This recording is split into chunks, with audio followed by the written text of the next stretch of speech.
Connection is stabilizing. Nodes 1 through 10 appear to be in the green. Transmitter parameters appear to be within specifications. We are clear to proceed.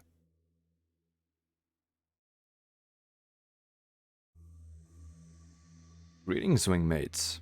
I hope that you are doing well, whatever temporal situation you may find yourself in.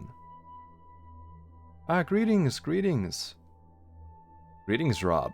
Greetings, Attenborough. Hartley and Velik. Welcome to the convoy. It is great to see you here. How is everyone doing today? I myself am handling myself quite well.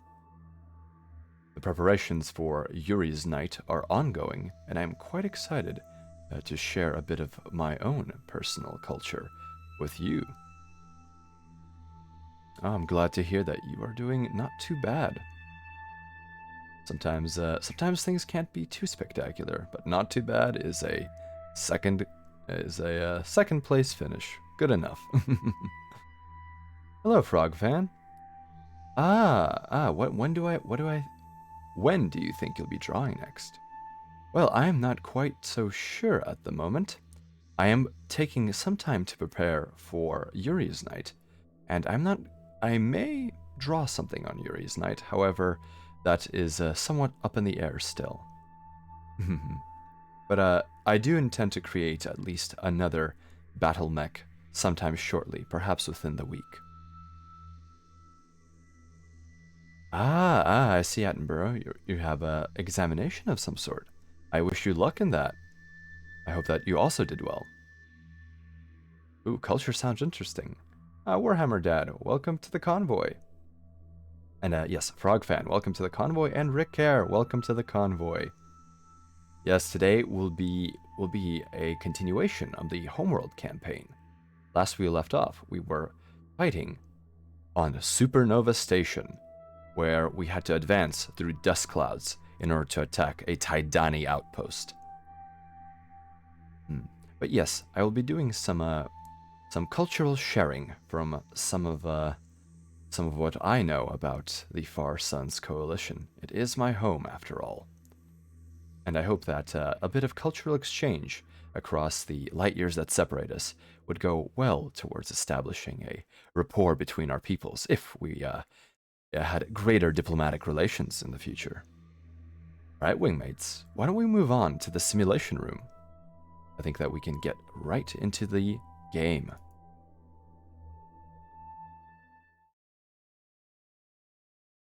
Alright, allow me to awaken the executable. Open broadcasting software is, as always, being somewhat recalcitrant. Here we are. Alright, so one thing we did learn during the last playthrough is that the Homeworld Classic executable is somewhat unstable in certain situations, so we will make sure that we save more often than usual. So let's go to single player and load the last game. Now the way that the order of the saves does not follow numerical values, rather it simply follows character sorting. So our last save was save 1004. So let's load that game. And at this point, we have been wrapping up the cleanup after our combat with Supernova Station, which unfortunately I do not have an image of here, as it has been destroyed and vaporized. So let's take a look at the composition of our fleet at the moment.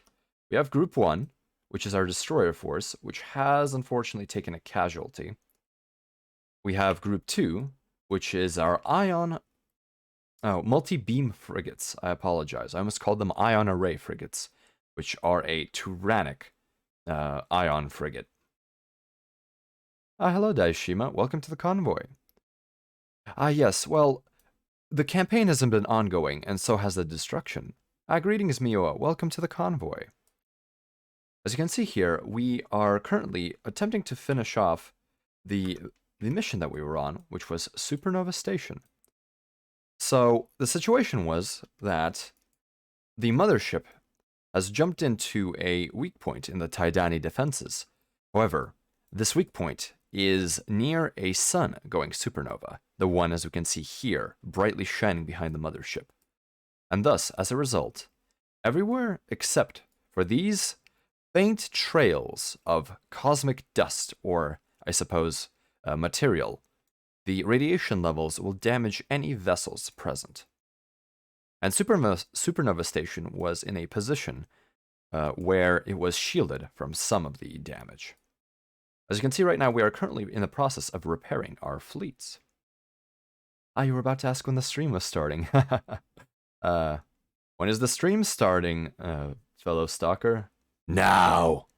If any of you have seen that particular excellent meme about Stalker, Shadow of Chernobyl. Oh, we don't have any music going on tonight, Daishima, as the... Oh my goodness, I apologize. It appears that I do not have an audio capture enabled. 1 second, please, wingmates. Let me see here. Ah, yes. I did have to disable the audio simply because I did not wish to play during the streams when I was doing art, and the SciTube music would have been heard. There we go, wingmates. There is the music. Thank you very much for that reminder in a roundabout way. Oh, hello, Okaeus Mod. Welcome to the convoy. I'm glad that you enjoy Homeworld. I was thinking about which particular data stream to engage in tonight, and I was also feeling Homeworld myself. Might be a bit loud. Ah, yes, sometimes that does happen. Let me adjust the volume for that. 1 second, please. Hopefully that will be acceptable. Sometimes the balancing is non-trivial. I hope that helps with the volume levels. I'm sorry, Aripai. I do not have any music playing at the moment. There we go. But we do have the Imperial Battle theme currently playing, and Paul Risquet's music is excellent. Hartley, you haven't played Homeworld before. Well, this is Homeworld Classic, and I am sorry that you are finding yourself in the middle of it right now. But it is a three-dimensional RTS, although I suppose it does not have one element that many would consider critical to real-time strategies, which is base building, as you do instead build... construct everything out of your mothership. Let's take a look at the mothership here. So this is our mobile base of operations, mobile in the sense that it can jump many hundreds of light years using its jump drive. However, otherwise it is immobile for the duration of the game, although this is only in single player.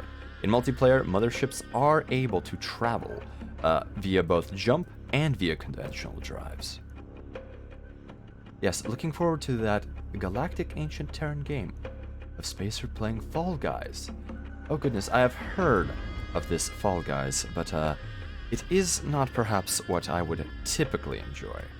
However, under the right circumstances, I would do many games. Alright, let's make sure that we repair our fleet.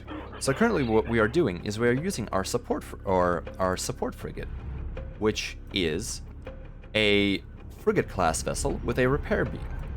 And we are currently going to use its ability to drag select and make sure that all of the vessels in the area are targeted with repair. And hopefully all vessels will be in the condition to battle. And it appears that they are. There we go. I'm making the account for that thing anyways, so I don't have to next time. I see, for SciTube. That is not a bad thing to have, especially with some of the features. Also, if you would like to use it yourself, it has so far behaved rather well. Greetings, Cabal. Welcome to the convoy. Good to see you here. You usually play stuff like Dwarf Fortress or NetHack, so it should be a nice change of pace. Yes. As we go on, I will attempt to demonstrate the mechanics, as this game may be new to some joining the stream right now. So, right now, I'm going to select my Destroyer command group, which is somewhat in disarray, and I'm going to make sure that we have it as the lead group, because these ships can tank damage. Let's see here. So, this particular section is where Supernova Station was, and as indicated by these small little dots, which is all of the visual cues you as a player will get that this area is safe from cosmic radiation from the star that is going supernova, or about to go supernova. This this is the only safe spot, and now we have to figure out where we will go next. So let's take a look at our sensors manager. And the sensors manager is simply the bird's eye view, or I suppose the, well, we have, in the Far Suns Coalition, or at least in this sphere of human colonization, we have not found any evidence of spaceborne alien life. At least in a sort of non-technological sense. Star whales, to put it in common parlance. We have not found any evidence of such, so... Yes, I was thinking of attempting to say there was a creature that had something's eye view of the cosmos, but perhaps it is only the Terran's eye view, as we are alone in this lonely universe. Hello, TK. Welcome to the convoy. I do enjoy the games we play. It is good to discover new things I've never seen before. Well, I'm glad. So, as you can see, we have already started taking damage from radiation because we strayed outside of the protective field. So there is a very limited bubble where we will not take damage. So, we will have to be rather careful with our maneuvering. This map has tight quarters, and for capital ships, that is not the best thing. So, how do we... It appears that one of the unfortunate mission objectives that we'll have to engage in is clearing out these minefields and potentially cruisers that were actually put in our way first. However, perhaps it is for the best that we took out Supernova Station, as we were able to take it out through its vulnerable position, and take out one of the scripted events which would have made us fail this mission had we rushed into combat.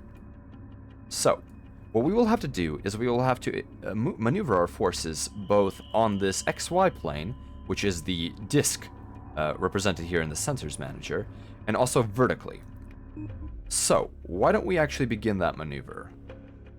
We will take Groups 1, Groups 2, and Groups 3, which are our various combat groups. Group 1 being destroyers, Group 2 being multi-beam frigates, which are a salvaged Kadeshi craft, which is superior to any ion frigate. And then we have some of our own Higaran frigates, along with captured Tidani assault frigates. This is the... I apologize, I said Higaran. Kushan would be the correct term, as that is what the peoples of Karak refer to themselves as. And this is the Ion frigate, which is a small capital craft that is almost entirely a particle weapon emitter, as we will see in combat. So let's use our group selections to select all three groups at once using the shift key.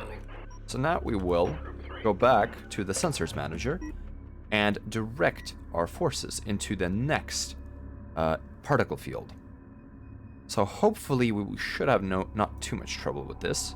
So let's use our three-dimensional movement tools here to move here, and then vertically using the shift key. I think this should be acceptable. We are roughly on the correct level. There we are. This will likely cause damage to our vessels, but this is why we have repair or support frigates available. Hopefully this will go acceptably in our favor.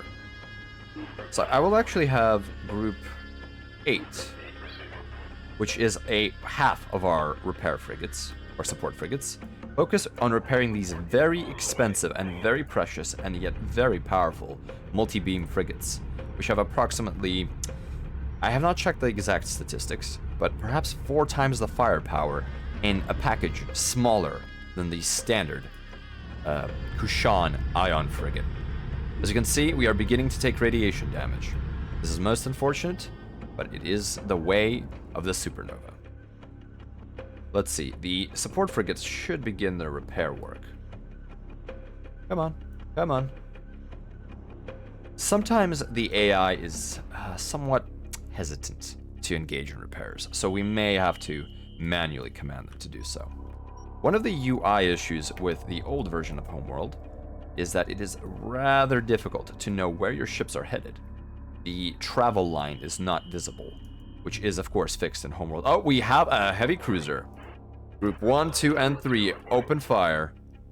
This, I wish we could salvage it, but this is the dreaded Quarjet heavy cruiser of the Taidan Empire.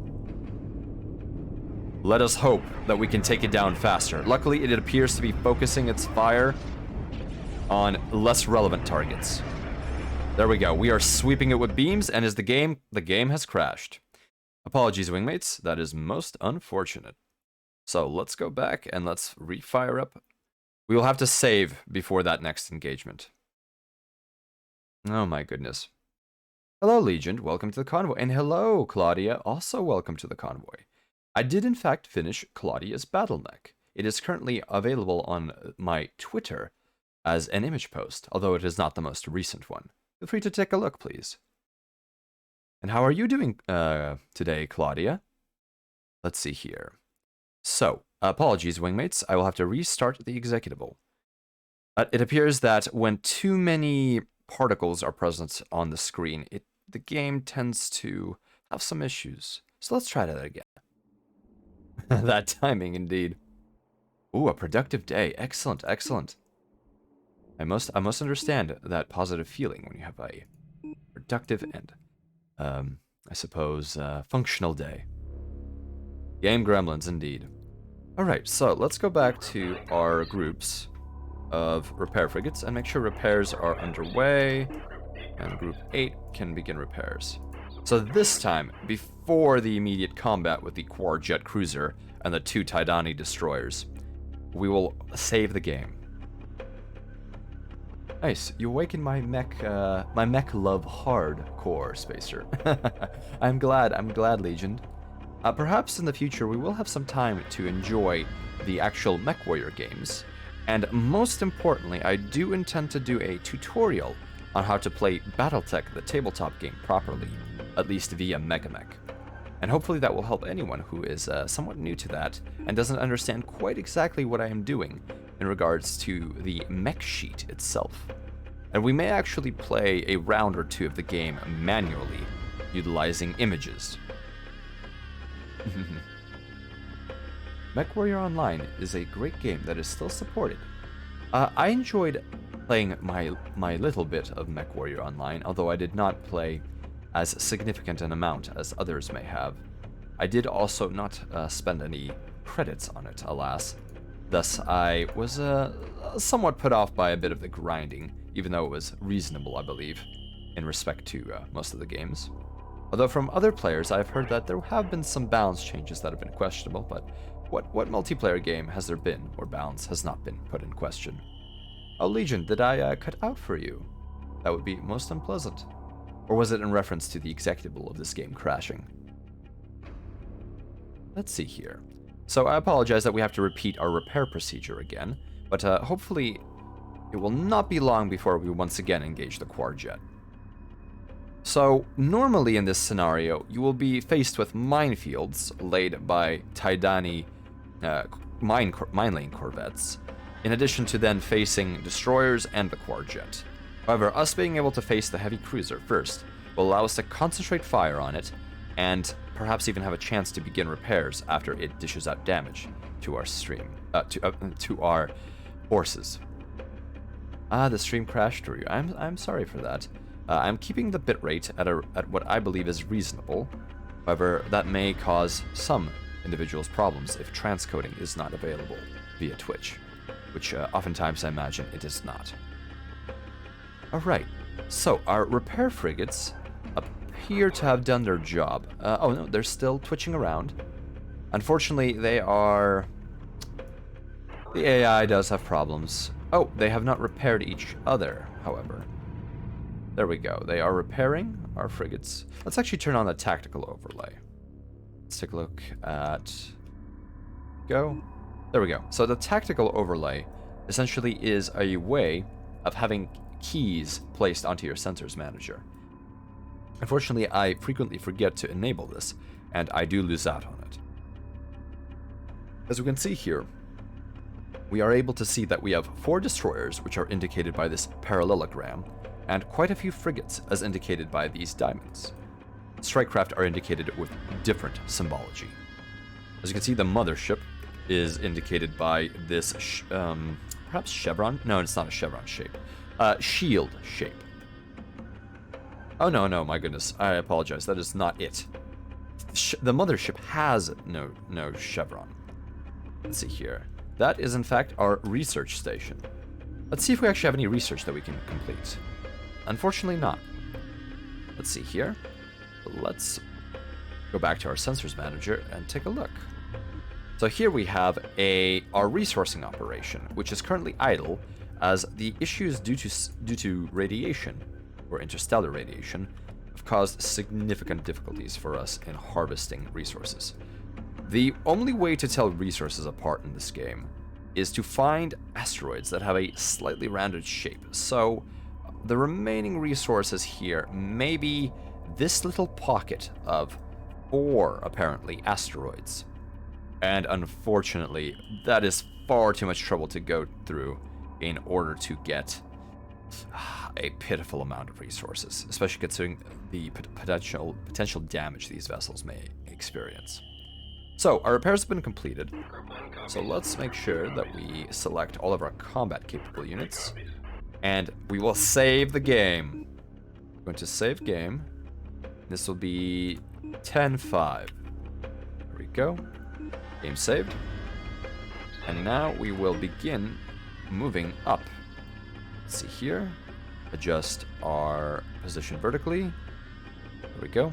There is some kind of silly little offset, unfortunately, in terms of the way the mouse cursor works on the sensors manager, but that may also be related to the fact that I'm running this game in 1080p high definition, whereas it was designed for far smaller resolutions and natively would not be able to support this. However, we are pushing it. Alright, so let's make sure that... There we go. So we're going to stop these frigates, because we want them to actually engage in repairs. So we'll have them repair this formation here. And Group 9, which is the remaining corvettes, or Group 8, will repair everything else. There we go. So that should hopefully help us here. Alright. We will hopefully soon see the Quarjet coming into our field of vision. Due to the technical limitations of this game, it is very difficult to see anything that is even oh, there it is. There's the Quarjet. Groups 1, 2, and 3. Let's begin the attack. There we go. Alright, let's save the game very quickly. Save game. I'm going to call this one save 5B, or 10_5B. Or BIS, perhaps, if we want to be very fancy about that. Alright, here we go. Spacer, when are you able to get your hands on any of the Big O figurines? They are very expensive, but look really nice. Well, unfortunately, Legion, I will never be able to properly acquire, at least unless something changes about the way that your particular JumpNet node interfaces with the rest of civilization. There we go, the Quarjet has gone down. So back to 1, 2, and 3, and let's focus fire on this one of these Tidani destroyers. So as you can see, we essentially took either no losses or only minor losses. Oh no, we still have 4 ion frigates, which is exactly right. But these multi-beam frigates absolutely melt everything they target. Excellent, and the game has not crashed due to the sheer amount of beams we are firing at these destroyers. There we go. Let's get rid of them as soon as possible. There we go, and it goes up. Alright, that engagement is completed, and are we taking radiation damage? We are taking it in the vessels to the rear. Clearly, if the vessels that we were fighting were taking radiation damage in the long term, they would not have survived. So we must move deeper into the field and repair ourselves. It appears that our repair frigates are starting to take significant damage. At the very least, that one is down to half health. I wanted to get my hands on a Big O, or Big Duo, or Big Fow. I had a chance to get a Big Fow, and they were in a store, but it cost $350, and I regret not buying it now, because it costs more on eBay. $350. From my understanding of the historical Terran dollar, it is that is quite a significant amount of credits. Perhaps it might have been a good decision that you did not get it, but Are there perhaps any... Ooh, what was the technology that came into being at that time? 3D printed, perhaps either material deposition printing or perhaps resin printing. I believe those are very popular technologies. Have you seen anything for any Big O figurines in that format? It costs like $500. I'm not putting that much money into a figure. Good call, Legion. Good call, Legion. Although, if you certainly have the expendable income in order to do so, and that is what your heart and soul desires, then I would see no reason with that to not do so.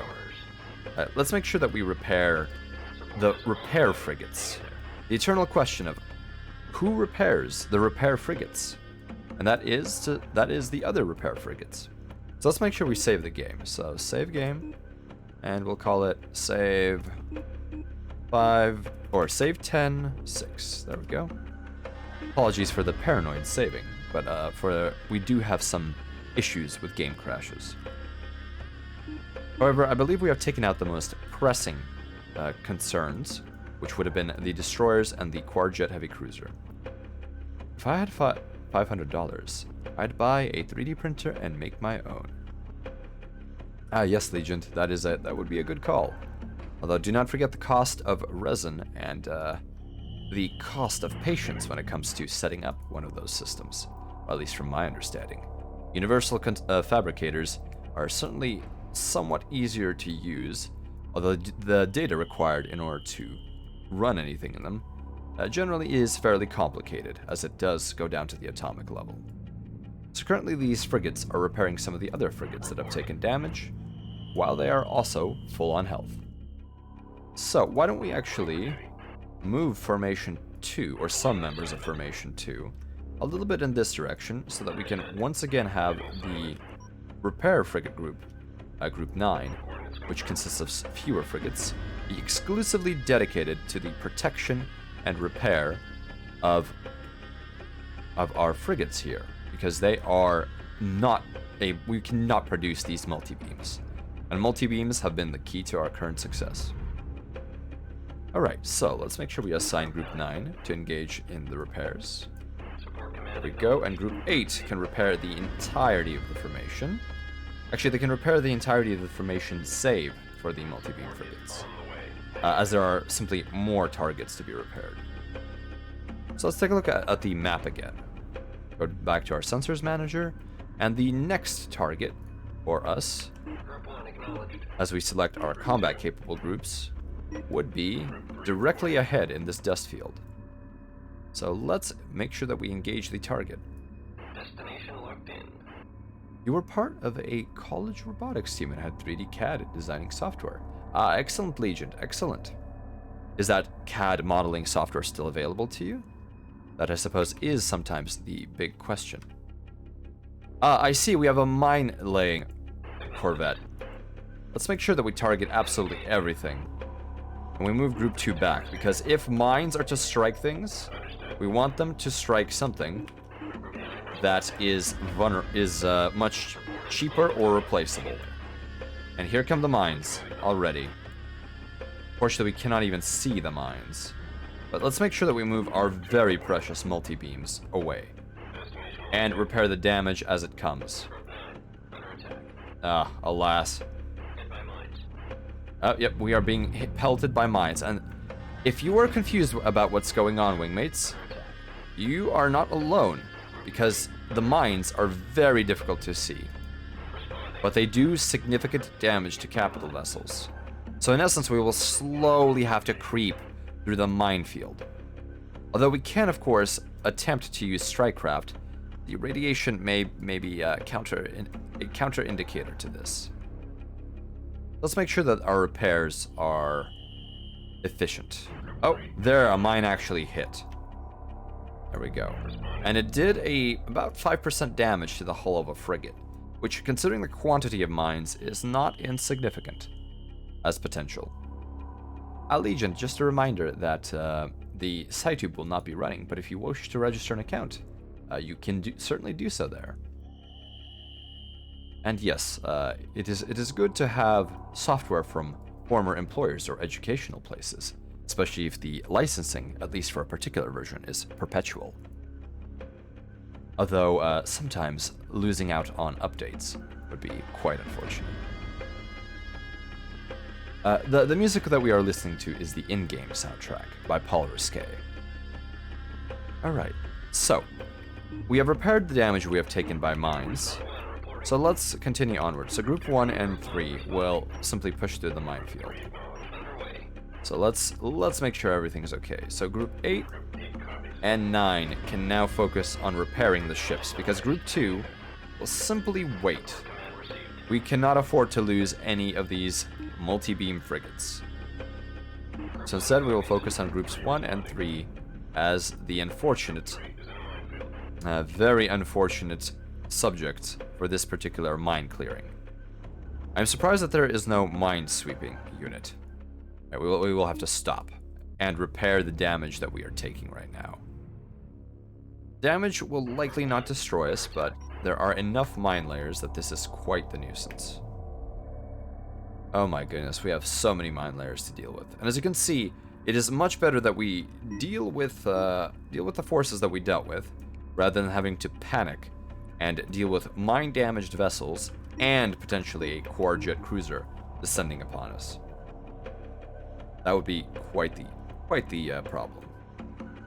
So it appears that the repairs have been enacted, so we can continue barreling through the minefield with no regard to our safety. We will see if there are any further craft. Oh, it appears that one of our frigates has not been repaired adequately. Ah, there it is. It is now under repair. I certainly hope it is the one that will take damage first.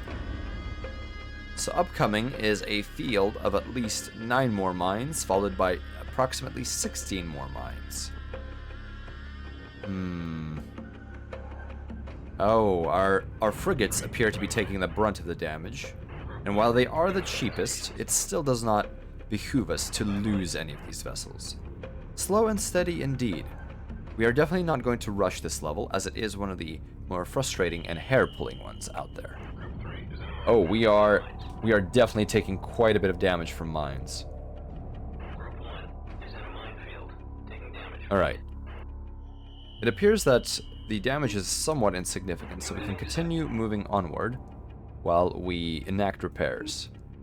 The repair frigates are doing their job quite adequately, which is unusual to say for that particular type of vessel. Let's see, we will put them on aggressive tactics. So one of the interesting features about this game is that ships can be set to a certain type of tactics. This is mostly relevant to strike craft. Oh, what's this? Ah, yes. Oh, that is quite a volley of mines. Let's see if we can see one of the mines collide. Let's see what's going on. I think this one will be hit by mines. Oh my, that is quite a few mines. Where are these volleys of mines coming from? Oh, even our destroyers have taken a significant pounding. Luckily, our frigates have pulled back in the meantime. Oh, that destroyer has really been beaten up. We are going to have to stop for the time being. Now imagine if this was happening along with other enemies barreling down on you. There we go. So the repair frigates should be able to patch us up. Luckily, our destroyers are doing exactly what they're supposed to do. Tank the hits. So this mission is definitely one that tests your patience, because we may have even more minefields ahead. But for now, let's play it safe and also save the game. So here we go, another save. Save 10, 7. We have more disk space than we have hair follicles upon our heads. So let's make sure that we preserve the latter at the cost of the former. 1 second, please, wingmates. I wish to hydrate myself.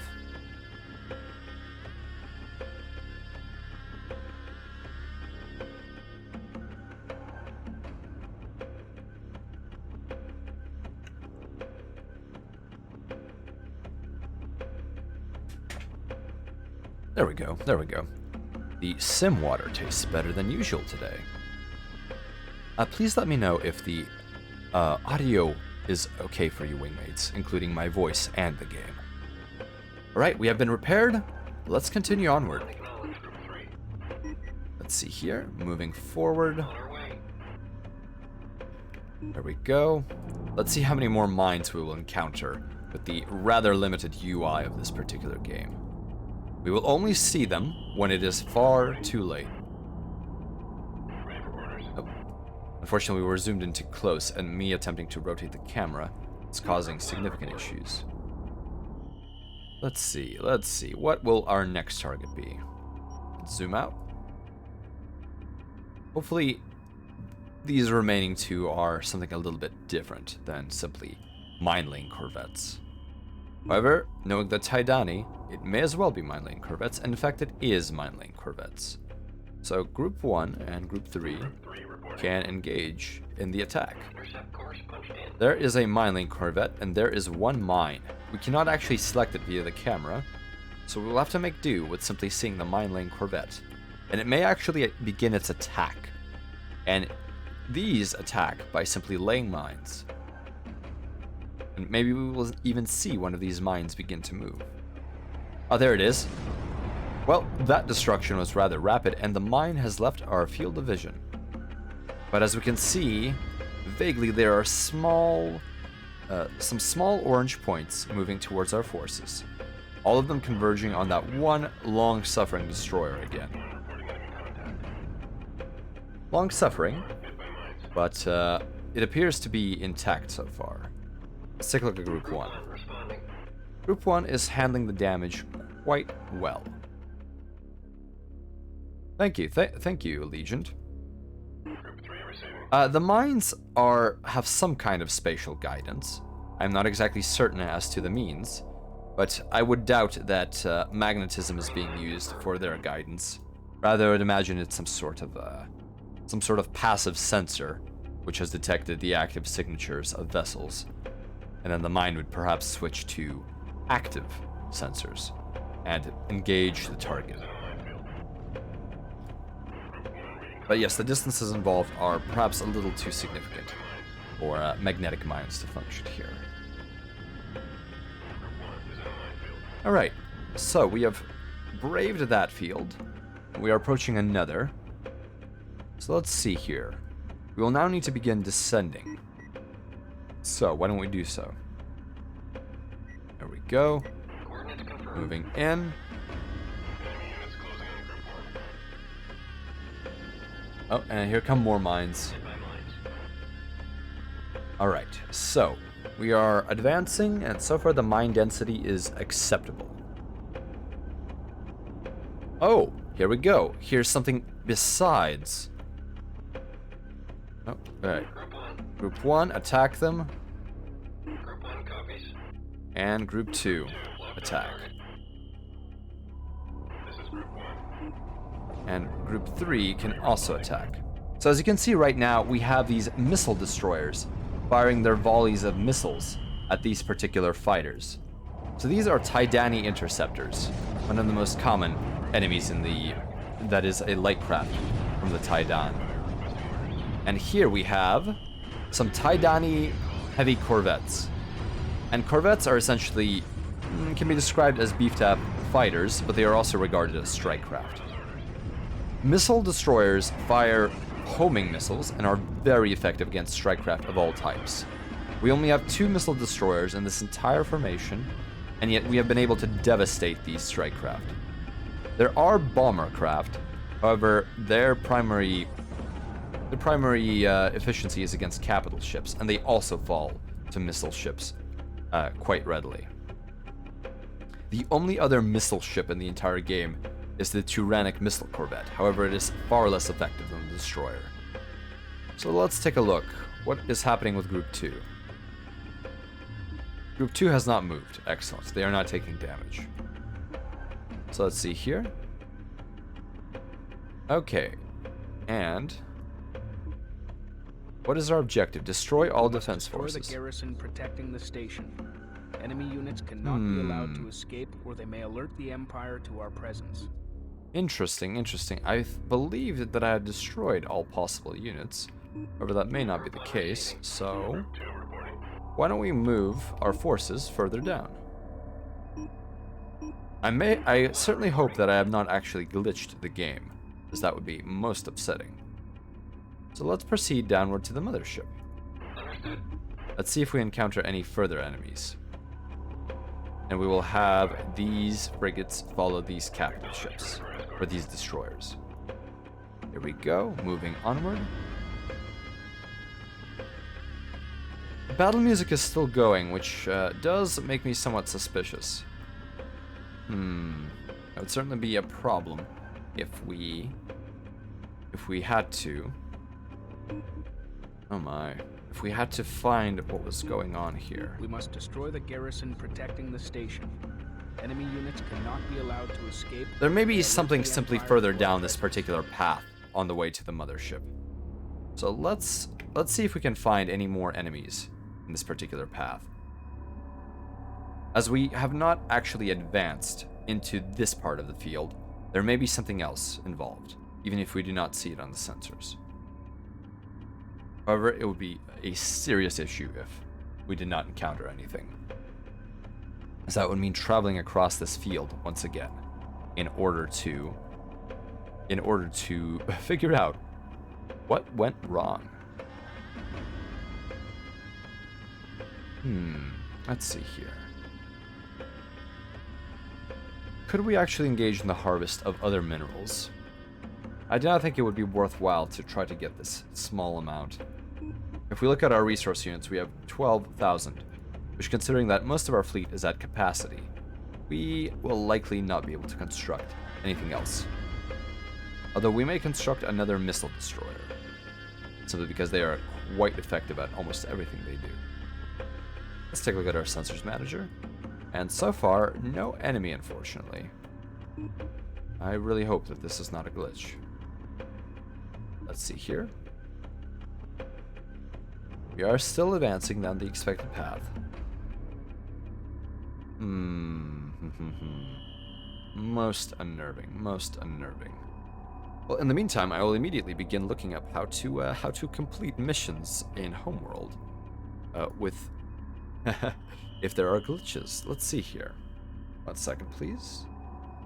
Homeworld 1 Classic.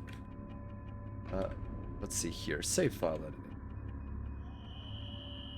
We may have to do that, and I'm not opposed to editing a save file in case a game has had some issues. Oh, let's see here. What is going on with this?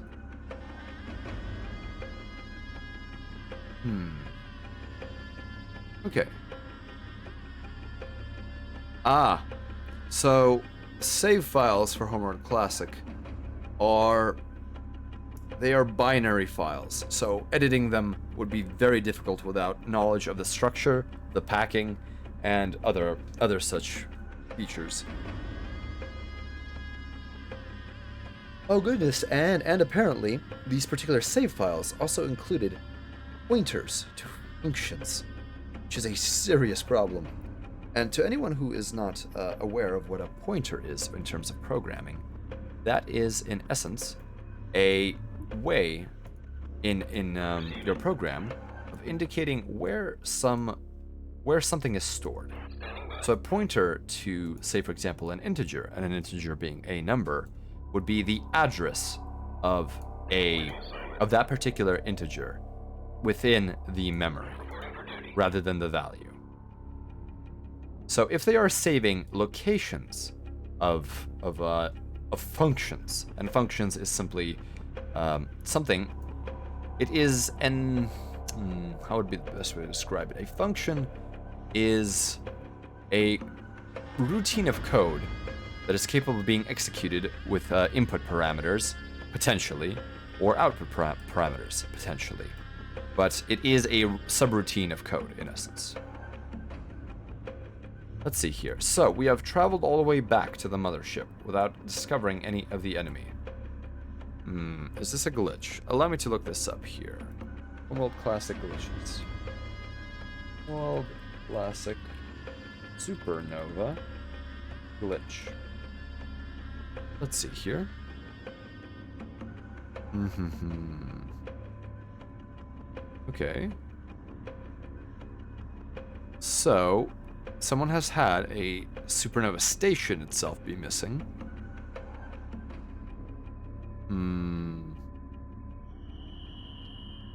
Let's see here. Supernova station bug. Let's see if this brings up any benefit. Okay. This final objective will not trigger. Anyone know how to fix it?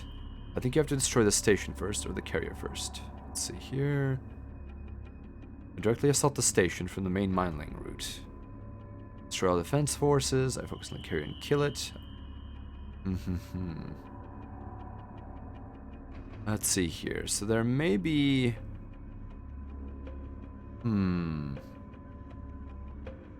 So, there may be something wrong because we still have the Imperial battle music playing right now. And Imperial battle music playing means that the enemy still considers there to be enemies in the area. Let's see here. Let's see if anyone had a solution to this particular bug. Let's see here. Compatibility. We are currently running it with compatibility. Let's see here. Attempt failed.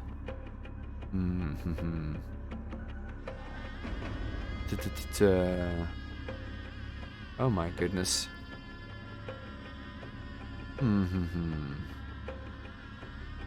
Well, that may have been a fatal bug. Greetings, Alaric. It is good to see you here. Welcome to the convoy. Hello, Dio Brando. Welcome to the convoy. I apologize for the pause that we have had, but yes, as Alaric said, I am running into a bit of a broken game issue. So I keep hearing the battle music, but I see no red contacts on my radar. And even if you cannot see them, generally you can at least, even if you cannot directly see what the contact is, generally at least get a sensor's ping. This is a serious problem because this may mean I am locked. And locked, in fact, before we even started this particular session. Was it the order of mission that I played this in? It may be that I snuck past and this caused a certain issue with the triggers. Yes, not even pings at all, Headless. Okay, wingmates. Would you be okay with me taking a few more looks to see if there is a resolution for this particular glitch that we are experiencing? And if there is, if this is not possible, I will see if Homeworld 1 Remastered, if I have reached this stage, or if I could play that particular mission. So please give me 1 minute here, wingmates. If none of that is available, I will probably have to replay this on my own time. And in the meantime, we could potentially do a little bit of a doodling stream for maybe a Homeworld ship, or something else of that kind. Or perhaps switch to a different game altogether. Whatever would be the preference. But 1 second, wingmates. Let me take a look here. Let's see, so... Bad save file.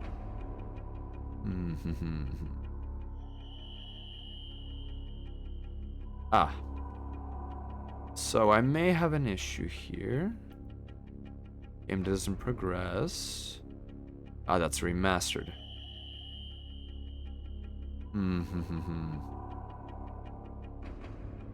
I may have to borrow in someone's save for Homeworld.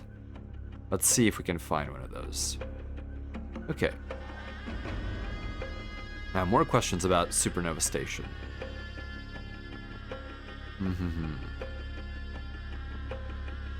The mission is still incomplete, so someone else had this particular bug that I had.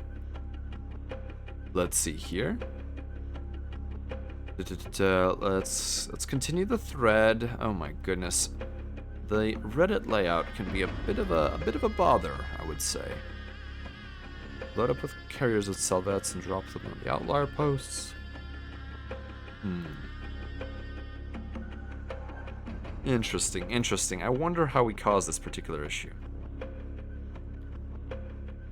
So far, nothing too helpful. So I may have to locate someone else's. So the remastered version, oddly enough, has this glitch, which is very strange because I'm not running remastered. Is this a bug? Was remastered bug perfect, as they call it? A ship drawing stream might be neat. Maybe we can see what the wishful thinking looks like. Ah, yes, I could potentially sketch out the wishful thinking. Let's see here. There is something also strange. There is talk of a carrier, and I remember being able to construct a carrier. Let's take a look. Where is the carrier? It should be under Super Capital. Oh my, is my game this bugged? Do I have to uninstall and reinstall it? Okay, well, that might not even help, simply because... Well, let's save the game. So we'll call this save 10.8. There we go. Since scripts are often triggered not by repetitive loop checks, or depending on how the scripting language is written for the game, scripts may be triggered perhaps not by checks, but by events. And so if you do not have a waiting loop that is constantly, perhaps every second, checking for a condition, you may not actually achieve victory. Save 108. Alright, so I'm going to quit this simulation, wingmates. Alright. Let me see here. I will quit this. Now, I should locate where the save files are. Let's see, data, saved games, single player. Okay, I'm going to make sure that I back up this folder in its entirety. So I'm going to compress that folder into an archive. There we go. Archive created in 7-zip, which is a fantastic piece of software. There we go. At least for vintage computing. And I will copy that to a safe location in the event that this uninstallation will affect me. Okay, wingmates, I'm going to attempt an uninstall and reinstall. However, since Homeworld 1 Classic should be fairly simple. Yes, it comes with the entire package. So let's do this anyway. So let's uninstall. And now we will install. I forgot, I potentially could have... Is it Good Old Games client that has the verification for game file integrity? Alright, let's take a look at our download here. Oh my goodness, that is not an insignificant download. So either way, we will be locked out of our gaming and simulation capabilities, wingmates. I apologize for this. I did not realize that not only would the game engine crash like this, but that I would be locked. So I will have to attempt that level on my own, potentially. This is most unfortunate. So why don't we move on to something a little bit more productive? So wingmates, you're feeling my pain. Yes, sometimes vintage games do not behave as they should. Well, the download is going quite fast, but not fast enough to my tastes. So, why don't we... So, wingmates, would you prefer that I continue on with another game while we wait, or... I do have Sins of a Solar Empire available, which I can continue, as it is vaguely similar in the sense that there are many vessels. It's a three-dimensional Starship Control RTS, although it is more of a 4X game. I can also do some sketching, perhaps do a picture of the wishful thinking, or I can do another game that I've previously done before. I have Brigador available and Free Space. Well, if any of you have comments, please feel free to let me know. In the meantime, I will hydrate myself briefly. 1 second, please, wingmates.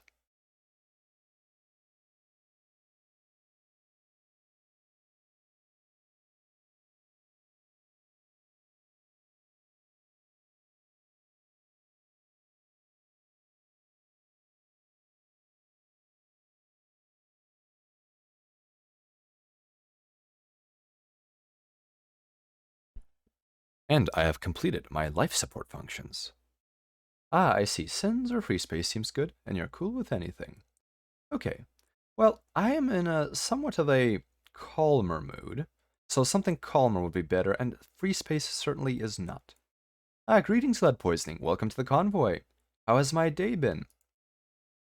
1 second. Let's go back to the space station briefly, since we are currently deciding on what to do next. My day has been most amicable.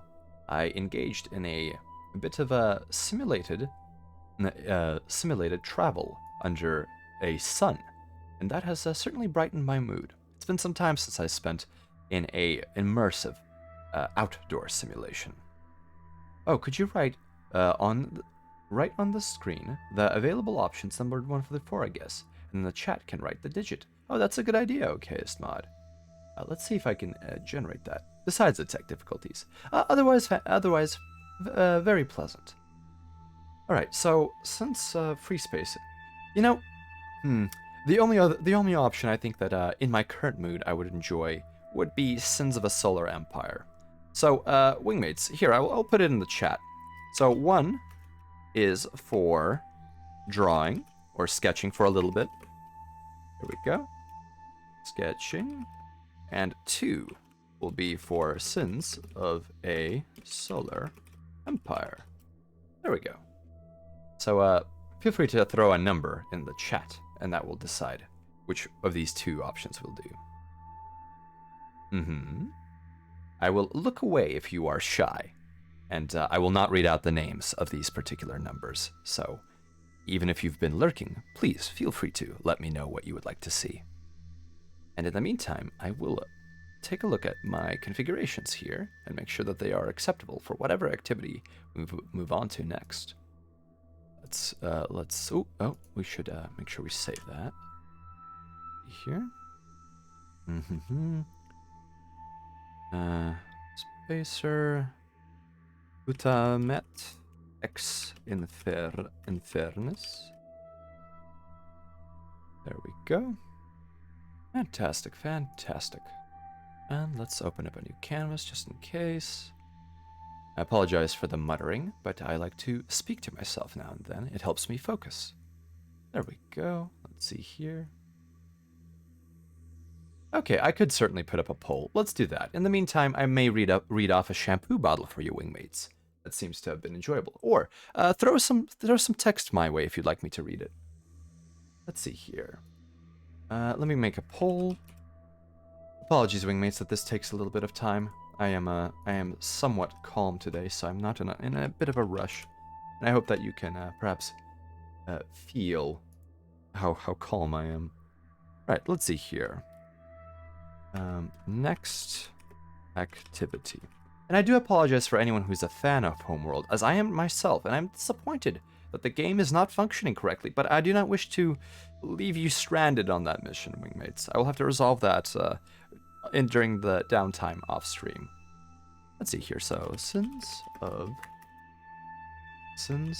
a solar empire, or we have the option of drawing / sketch stream. There we go. All right, create the poll. No live discussion. Different colors, yes. And no public listing. Done adjusting settings, create the poll. Right, wingmates, here comes the poll. There we are. Greetings, Shadow Trooper and Pig D20. Welcome to the convoy.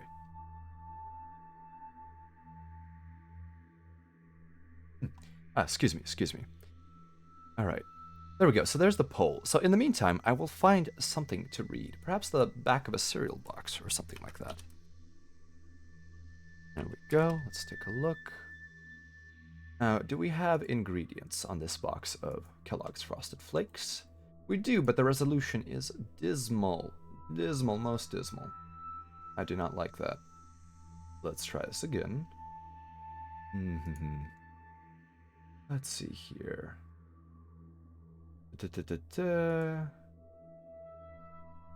Oh, okay. Well, I can certainly. That file is large enough for me to use. So while the poll is happening, I will make sure to read this text here. Okay, 1 second, please, wingmates. Yeah. Well, if you wish me to draw something, then please select the poll. Let's see. Greetings, Mao. Welcome to the convoy. To find an M2 screw.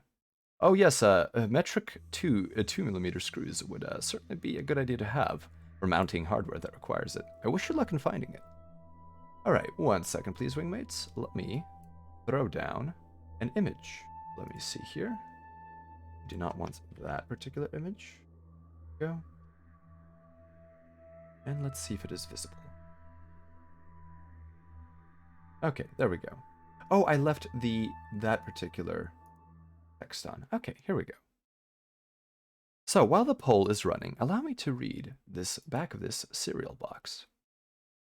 Allow me to move my source closer into a position I prefer. Okay. I must zoom in somewhat. There we go. What does that say? I cannot read it. Well, unfortunately, the subtext for the logo is too small for me, but let's continue on with what is visible. Kashi. At Kashi, our mission is to change healthy eating from effort to enjoyment.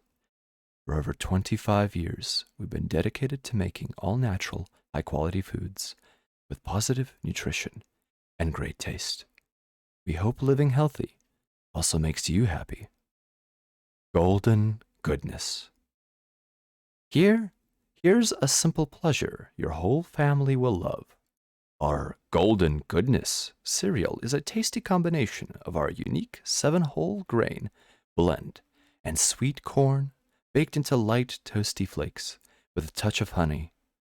Then we mix in crispy rolled oats and puffed wheat clusters sweetened with a hint of molasses. With lots of nutritious whole grains and a naturally delicious taste, this golden flake and cluster combo is packed with pure goodness. Enjoy a light and crispy bowl of Kashi Golden Goodness trademarked cereal with great nutrition, high fiber, 5 grams of fiber from our combination of whole grains. Whole grains, 43 grams over 3/4 of the 48 grams recommended daily. All natural, no artificial sweeteners, flavors, colors, or preservatives. And the very small text next to the spoon here is whole grain flakes and crispy clusters. There we go. Well, let's see what the poll results have been. Yes, we have been reading a bit of nutritional facts. All right. Lucky horses. Okay, let's go back to the station. There we are. Fantastic. Okay, so let's take a look at the results of the poll. Thank you for bearing with me, wingmates. I certainly appreciate it. And let's show the results. Oh, we are tied! Wingmates, do we have a tiebreaker for the poll? Let me throw the link in again. Otherwise, I will simply flip a coin. Although I would have to first simulate that coin. Come now, wingmates. I know you're out there. Oh, I see it is bouncing around. A coin flip would be the best tiebreaker, indeed. Well, oh, it appears that Sins is currently leading by 2. So I think we may engage in that. And to any wingmates who would be perhaps disappointed by us engaging in Sins rather than drawing, you are more than welcome to take a break and engage in what you would like to do yourself. But we will probably move on to Sins of a Solar Empire. And I would like to do a sketch stream of the drawing of the wishful thinking at some point myself. Indeed, Therazul, the tie was broken. Welcome to the convoy. If you need another fun post to read, I have one, or someone you might know. Alaric, is this a fun post, as you called it? Is it appropriate for Twitch, would you say? If more reading is desired, I can certainly do one more reading, if there is interest in that. In the meantime, I will prepare Sins of a Solar Empire for the simulation, while I look quickly back on the poll to see if anything's changed. No, it appears that we are doing Sins. And this should be, we will actually crank up the difficulty. Alright, let's take a look here. Library. Here we go. Going back. Okay. There it is. Sins Rebellion. It is a heavily sarcastic gamer pasta. I would say it's safe. Well, why not? Why not throw it down, Alaric? Let's do that before Sins, and that will allow the Homeworld download to complete, although we will not be able to initiate it again, unfortunately. Simply because the mission is soft-locked or perhaps hard-locked. Thank you, Wingmates. So this will be what I will be reading. Let's see here. Well, we'll do it in a gentler tone, I think, because gaming is something that should be accessible. Let me actually read this first. Let's see here.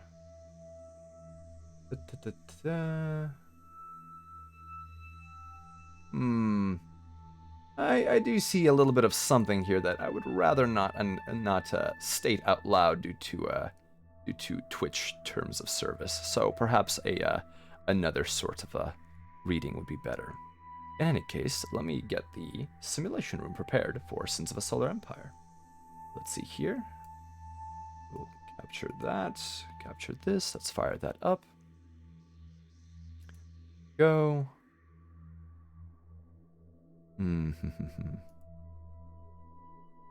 Okay.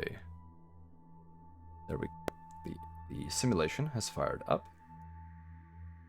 Let's make sure everything is being captured correctly. There we go. All right.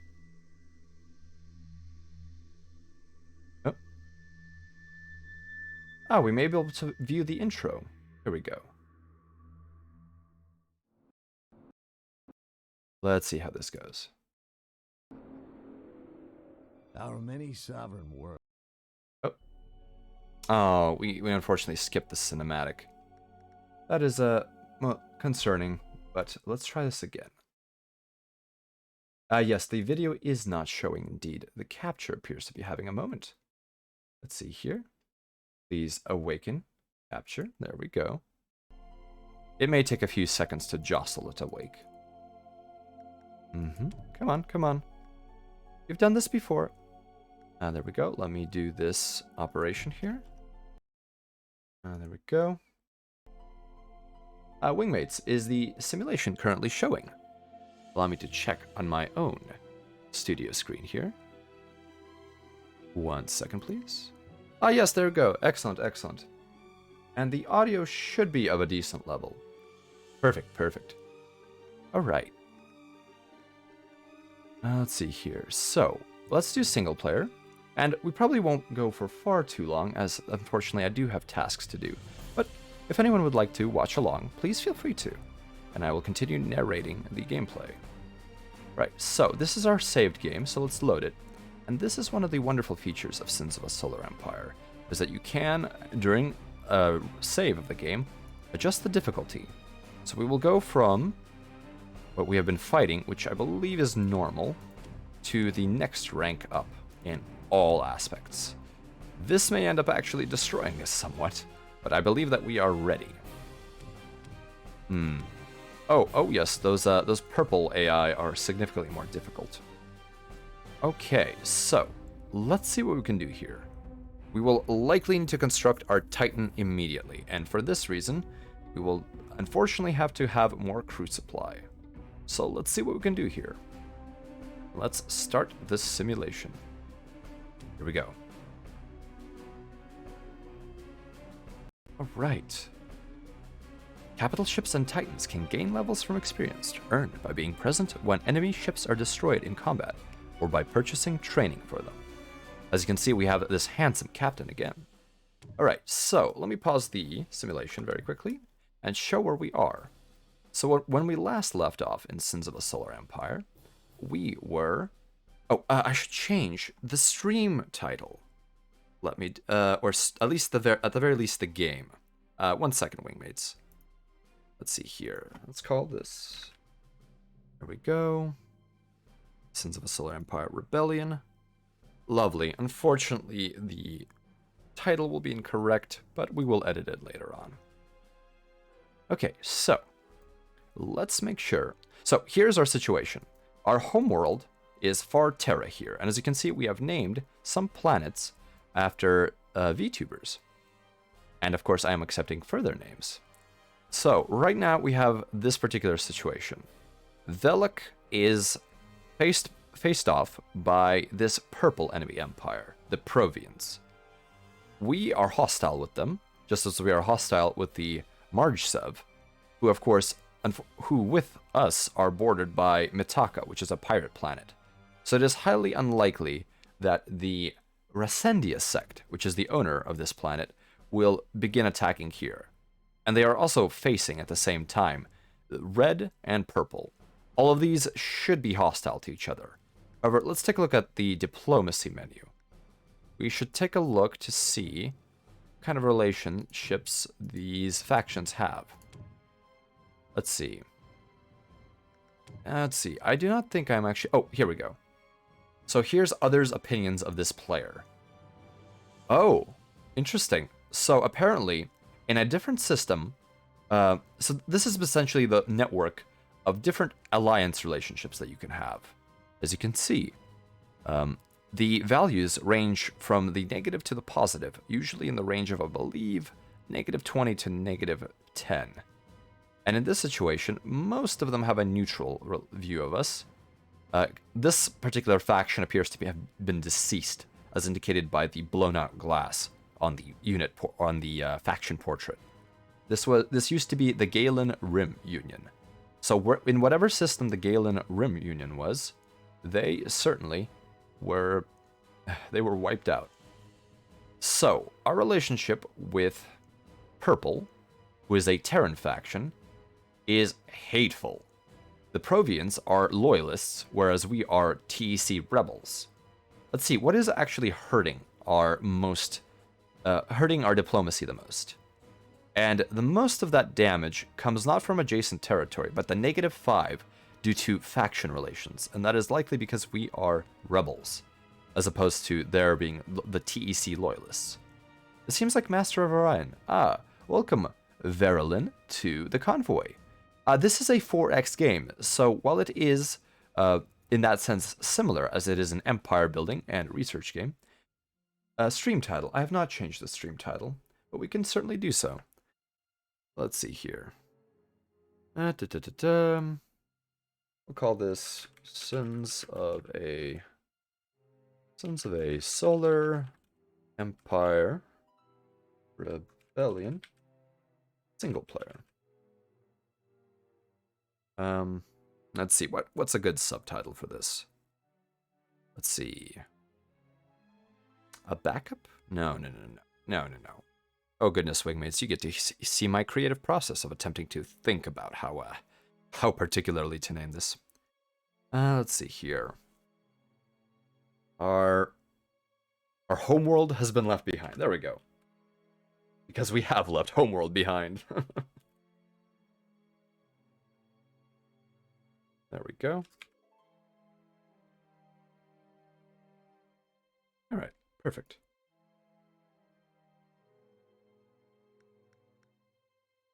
All right, that should be updated now. There we go. Thank you for the reminder, Melchior. A Bright Convoy to Glory. Oh, that's a good title. I think we may use it for a later session, because there are convoys in this game to some extent if you engage in trade. So, let's take a look at so our neighbors are purple, green, and red. Let's take a look at red, the Nithheim Rebels. So they are also a TEC faction. As you can see, because we do not have a factional relations penalty, in fact we have a slight bonus of 0.35, and of course the racial inclination bonus, we are actually in a warming state. So we may be able to win them over if we engage in correct diplomacy. Legion, thank you for stopping by for as long as you could. I hope that you have a good rest of your evening, or whatever time it is for you. A good rest of your time. So, and the other faction that is green, we have a very terrible relationship with. The Reseda sect. They view us at a -9.89, which is rather potent. So, what is causing this? Factional relations. So the loyalists of the Advent, which is a faction of psionic exiles from who the TEC once kicked out and now have come back for revenge. They are incredibly at odds with the rebels because the rebels are TEC who no longer wish to make peace and are simply out for blood. And the loyalist Advent are the same way. So, that is the primary debuff that we have with them. So, our relations with the forces in this system are primarily that red is a potential ally, and all other factions are potential enemies. Let's see here. Yes. Unfortunately, purple is a loyalist, so we will have to destroy them. Because loyalists cannot be friends with rebels. And we do not know what else is going on in the remaining systems. In fact, other factions in these other star systems may be gaining power, and maybe forming their own potential alliances. And if we face an alliance, we will be in deep trouble. So we must make sure that either we destroy the enemy and have an economy that is unstoppable, despite having to support a massive war fleet, or we must have allies. However, this system is rather tight, and I do not know if I wish to have allies. Let's see what other factions still survive that we may potentially be able to ally with later on. So the Gaelon Rim Union is destroyed. The Jasura Nomads, we view them at -6. We are hateful to them, simply because we are human, so there are racial relations bonuses. At -10.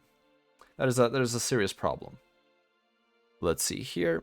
However, through research, we may actually be able to reduce some of these penalties that we're suffering, because research is an enormous part of Sins of a Solar Empire. Hello, Gorion Wasanar. Welcome to the convoy. This totally trustworthy guy named Amaris wants to help you. Ah, yes. Hopefully, he will be able to present me with a laser pistol and do nothing at all strange with that particular weapon during an audience with me. BattleTech. What a universe. For anyone not familiar with BattleTech, Amaris is... Oh my goodness, I've forgotten the first name of Amaris. Stefan Amaris is the great big bad villain of the historic BattleTech universe. So the Serac warriors are light purple, and we view them with contempt. But how do we view them? They actually view us with better relations than we do. That is very strange. Oh, so we are the problem in this situation. So the Serac warriors are a potential ally, and same with the Antor Skavum, another Vasari faction. Let's see here. Nothing strange whatsoever. Why everything is broken and sucks, the person. Yes, indeed. Gorion, if you would like to link a Texas video on the Amaris Civil War into the chat to explain why everything is broken and sucks, please feel free to do so. Okay, so we now know our potential allies are perhaps light purple and dark blue. And the Netheim rebels. But the Netheim rebels are, as the cool kids say, I believe, cramping our style. So, we may need to annihilate them. However, first I will annihilate purple and give red a chance to realize the error of their ways. Greetings, Urquillian. Welcome to the convoy. Welcome, welcome. There we go. Thank you, Gorion. Any wingmates interested in Tex Talks Battletech? And an individual with a very smooth narration voice will certainly enjoy, I believe, the historical croonings of Tex. Alright, so we need to make sure Oriani is defended, and we also would like to have a trade system here. Alright. We are currently paused, so let's unpause the game. So now this should be a lot harder, because the AI is not as silly. Alright, we need to make sure we move this starbase to Oriani so we can begin establishing a trade network. Let's move it into position. Economics is the backbone of the TEC and its strategy for victory. This is our longest trade route. We want to make a longer one if we possibly could. Let's see here. So what is Dione? What's happening with Dione here? Do not fail us. Oh, it appears we have been assigned some missions. Let's explore the planets, actually, because we may find valuable artifacts, and it is better to find an artifact early in game, especially if it is a potent one. And artifacts are essentially... we are under attack. Where are we under attack? Penelos? No, Penelos is one of the issues that occurs in this game. Oh, we have some red forces. Oh, no, they are not actually present. Right. This is a starbase. This is a powerful defensive structure at which the TEC excels. All other factions also have a starbase, but we have not encountered it as of this date. Oh, Karlstad appears to have an artifact. Let's see what the research says. So we have we will want to actually increase emergency facilities, which increases the health of this planet, preventing it from being destroyed as quickly. So let's take a look at research for artifacts. We have discovered the kinetic intensifier. I will pause the game because normally you glance over this. So this affects the... Okay, so powerful quantum accelerator technology slightly increases the range and damage of all weapons. So this is an incredibly handy artifact because the range increases 15%, which is not trivial at all. Close to 1/6, and the damage increases 1/6 or so, and the range increases 10%. This is very good. That is an incredible artifact to find, and we must hold Karlstad at all times. Hartley says, "Oh yeah, thanks for the BattleTech recommendation from before, Spacer. I'll be going to be a bit before I pick up the tabletop rules, but I'm enjoying the lore. I'm glad that you are. BattleTech is one of those franchises that can be enjoyed by those who both enjoy fiction, because there are so many novels, tabletops, video games, and perhaps even artistry, because there is quite a few battle mechs that one is able to draw, even if they do not actually enjoy playing the game itself. Alright, so we must make sure. So it appears that our explorations are not bearing as much fruit in other locations. Let's make sure we get that planet. No, nothing found. Nothing found. What about Iron Mouse? Let's make sure we also increase logistics capability on Iron Mouse. And the planet, which I can never pronounce, Zernike, is the lore less dystopian than Warhammer. I would say that it is not grim dark by any means, but it is somewhat grim at times. So don't underestimate how potentially tragic some events can be. Especially for long-term fans prior to the Jihad event of the lore. Essentially, many favorites have been lost due to the way things work. So let's make sure that we explore Zernike, and maybe we have a chance of finding an artifact, or maybe Alaric is hiding an artifact within its embrace.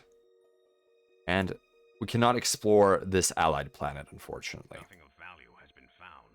It is worth a shot, because even with this amount of credits we have spent on it, we have gained so very much. Let's look at our research. We must make sure we research the Titan, simply because this will be the primary beat stick that we will use. Oh no! We have discovered a penal colony on Zernike, which means that our trade income and our tax income are very much hit hard. That is a terrible thing to discover. So sometimes you can discover negative artifacts.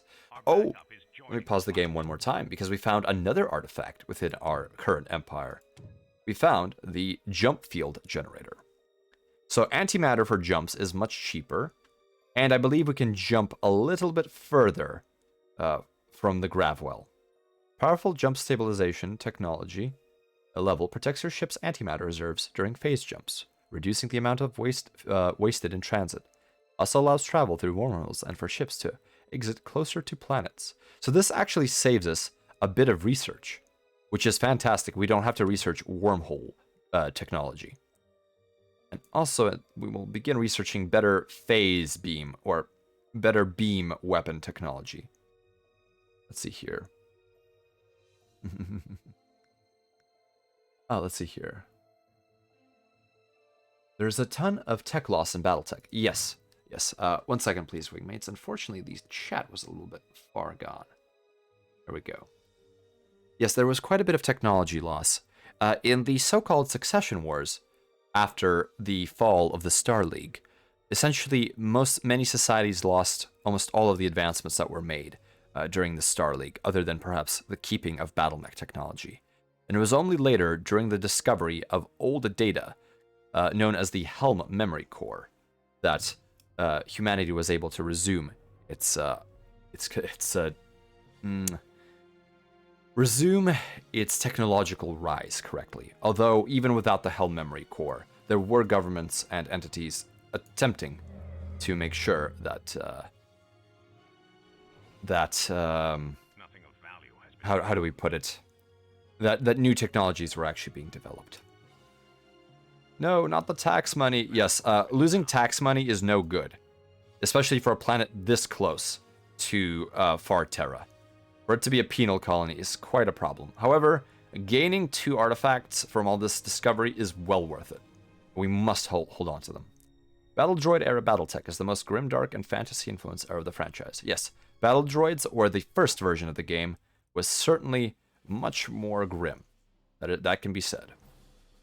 Let's see here. Warhammer has a very unique atmosphere, and I don't think it's worth comparing the other settings to the degree that other people like to do. Yes, Warhammer is very much deeply in grimdark, and it sometimes is a little bit hard to... We're going to sell some metal, and we're going to... Oh, we don't have enough metal. I made a mistake. We need to improve our metal mining technology.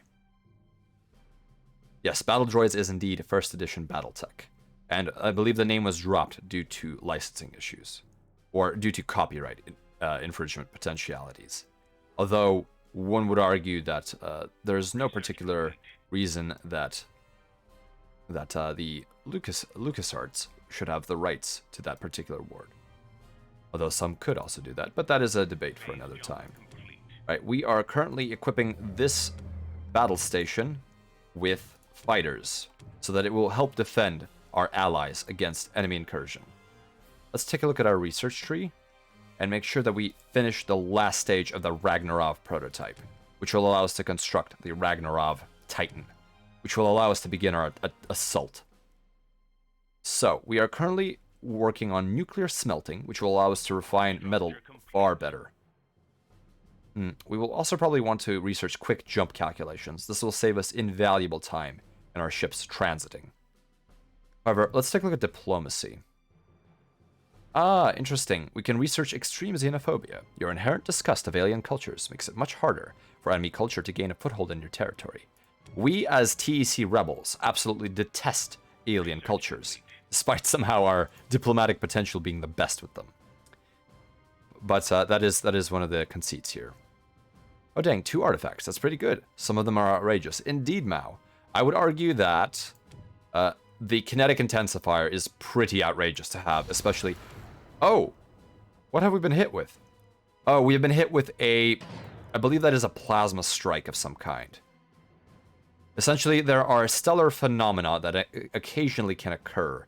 And in this situation, it was a phenomena that prevents us from launching fighters on this world. Alright, so... let's take a look here. What about a brisk walk away? A brisk walk away Terra. Gorion, I think I'm not quite sure what you are implying about a brisk walk away from Terra. Armhra, welcome to the convoy. Really good at pretending you don't hate aliens, I guess. Yes, we do keep a friendly face, which is why we do research. See, the research is really just telling our diplomats to not exactly talk through their teeth. Smile. Let's see here. Oh, let's research bounty hunting so we can actually make other factions do missions for us. And we can also give gifts of credits, and we can also improve the way these boosts work. So I think through sheer bribery, we may actually be able to engage in some good missions. And using our economic power, we will also begin researching backroom deals, which will allow us to give pirates missions. Let's see. Oh, it appears that there are some rebels attacking our station, and the station needs to be complete. So let's make sure we assign an equal amount of fighters and bombers. So this is how the combat looks in game. As you can see, it is a little bit slow, but because the effects aren't super detailed, you are able to have massive amounts of ships on field, which is something that many other games of this particular era could not claim. But our station is currently firing long-range weapons at these craft. Alright, excellent. So, let's go back to our planetary overview. Let's see here. Copywriting Battle Droid is like Candy Crush trying to copyright Saga. Yes, that could be an argument. Most certainly. Hey, perhaps a good analogy. Ari Pie. Oh, don't worry. The relations of the TEC rebels with aliens are not... Oh my goodness. The enemy is spreading their culture. Let's see what is going on here. Culture. What's the culture spread rate? Culture repel rate. Okay, so the enemy is attempting to use propaganda. So we will require extreme xenophobia to protect ourselves. Only through hatred will the TEC rebels prevail. Let's see. There we go. So I do not wish to do this, wingmates, but we will have to begin researching fleet logistics. We will actually begin researching command for our capital vessels, and then we will begin researching fleet supply so we can build the Titan. Alright, let's see here. Have you had a random event where Mad Vasari Titan appears? I have not had the Mad Titan yet, and I certainly hope not to, Mao. I am not looking forward to facing a Mad Titan on a rampage. Far Terra, closer Terra, uncomfortably close Terra, too far Terra. I see. Oh, that is a good one. That is a good one, Gorion. Also, with BattleTech, you do not mention the book Far Country exists. TK, but some want it to exist. Some really want it to exist. Far Country is in essence a book where there is extraterrestrial life in the BattleTech universe, which normally is not the case. I think they were called... It was something on the planet... starting with a K. Oh my goodness. But the plot is rather strange. And it is irrelevant because the ship that found that planet has misjumped during the jump so far that there is no way that anyone, even if the ship did not break its jump drive, that it would not be able to return. Alright, let's see here. We have insufficient fleet supply to begin building the Ragnarok, unfortunately. Oh, and I am loath to request more fleet supply. In the meantime, why don't we actually begin adding some other upgrades to our ships? Perhaps we can do some missile avionics. Oh! An experimental weapon is being constructed on an undiscovered world, so somebody is already constructing a planet killer weapon. This is a problem. This is a very serious problem. We do not know where it is. It could be anywhere in these systems. So we will have to begin rushing. Okay, so, as much as I am loath to hit my economy like this, I'm going to construct a fleet logistics upgrade. And as you can see, 9% of all of my resources will be essentially taxed for my ability to have a bigger fleet. Let's see here. You've had the Titan twice in 2 matches. That is very unlucky, Mao. I'm sorry to hear that happen to you. Were you able to defeat it successfully at the very least? Yes. Intelligent extraterrestrial life in BattleTech. That is what happened in Far Country. Is there only one undiscovered world? No, we have 3 more systems, which I have not discovered. Although it may be localized to the system, although I'm not sure. If Green is building that super weapon... let's see who Green is. Green would be, if we look at our relationships, that would be the propaganda weapon. The Advent have a deliverance engine, which is in essence a gigantic propaganda machine that psionically assaults the minds of your citizens to make them believe the false Advent beliefs and the unity. We need to discover. That could be the Death Star. Indeed it could, but if it is only that world, that is most likely a deliverance engine. However, it may be a world that we have not found in these other star systems. So, we need to begin conquering this system immediately. Let's see if we can build the Ragnarok. 150 supply to command. There we go. We are going to begin construction as soon as the crews are available. Which means as soon as this upgrade is complete. So our diplomacy research is coming along swimmingly. This is most excellent. Let's see here. Errand. Yes, this would be nice. We can improve the minor abilities. Oh, excellent. We can also have pirate mercenaries. So we definitely want to use pirates to our advantage. Simply because we are the rebels. Although let's see here. Oh, this is fantastic. This increases the build rate of our ships. This is a very worthwhile upgrade. So let's actually increase our crystal production so that we can have the maximum out of the crystal extractors.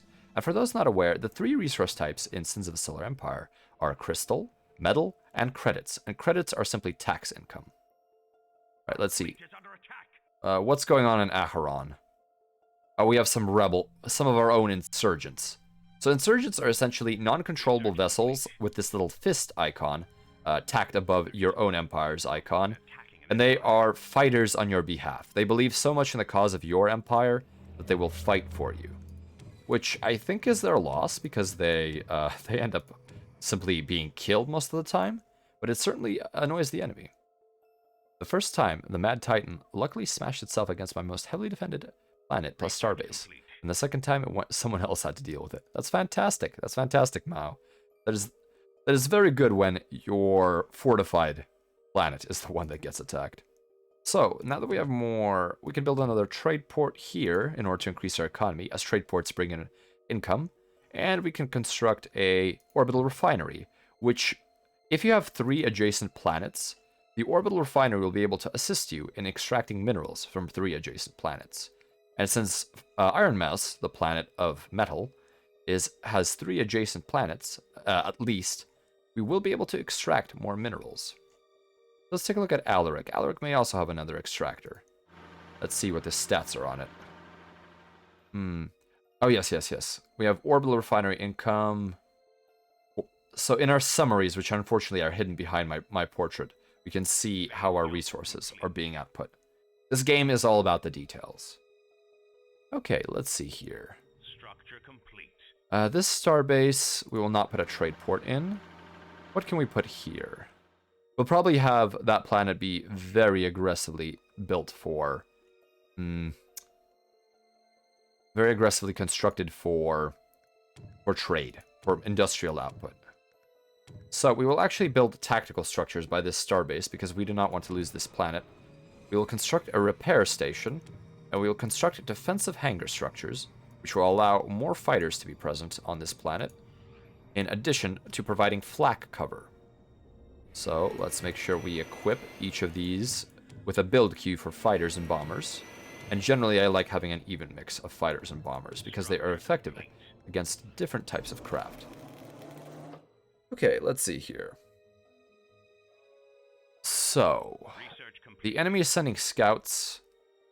Let's see how far Terra is doing with the Ragnarov. So this is our Titan Foundry, and we are currently constructing the Ragnarov Titan, which will be our biggest capital vessel that we will be able to use.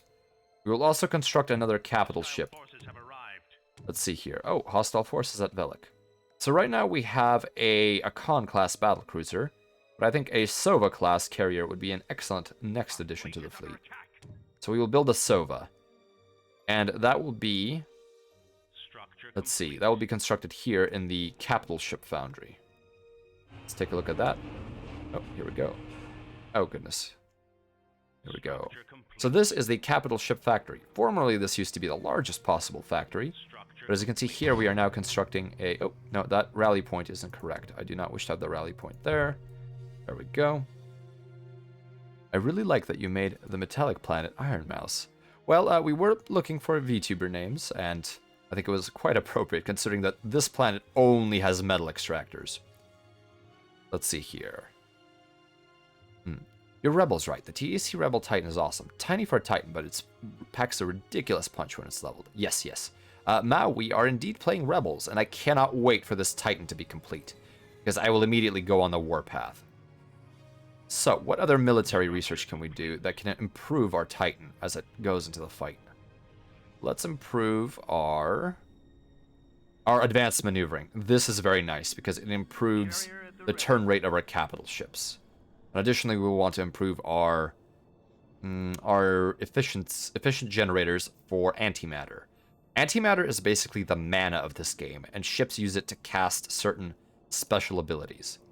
And it is a very good idea to have a lot of mana, because special abilities are powerful and many times game-changing. So we have constructed the Sova carrier, and we will actually have heavy strikecraft as its ability, and we will pay good money in order to level up the ship. And we actually want to go to civilian research, and I believe also improve our ability to level up, to train our capital ships. Normally ships earn experience through combat, but it is also possible to train them. And that is oddly enough in civilian, basic crew training. There we go.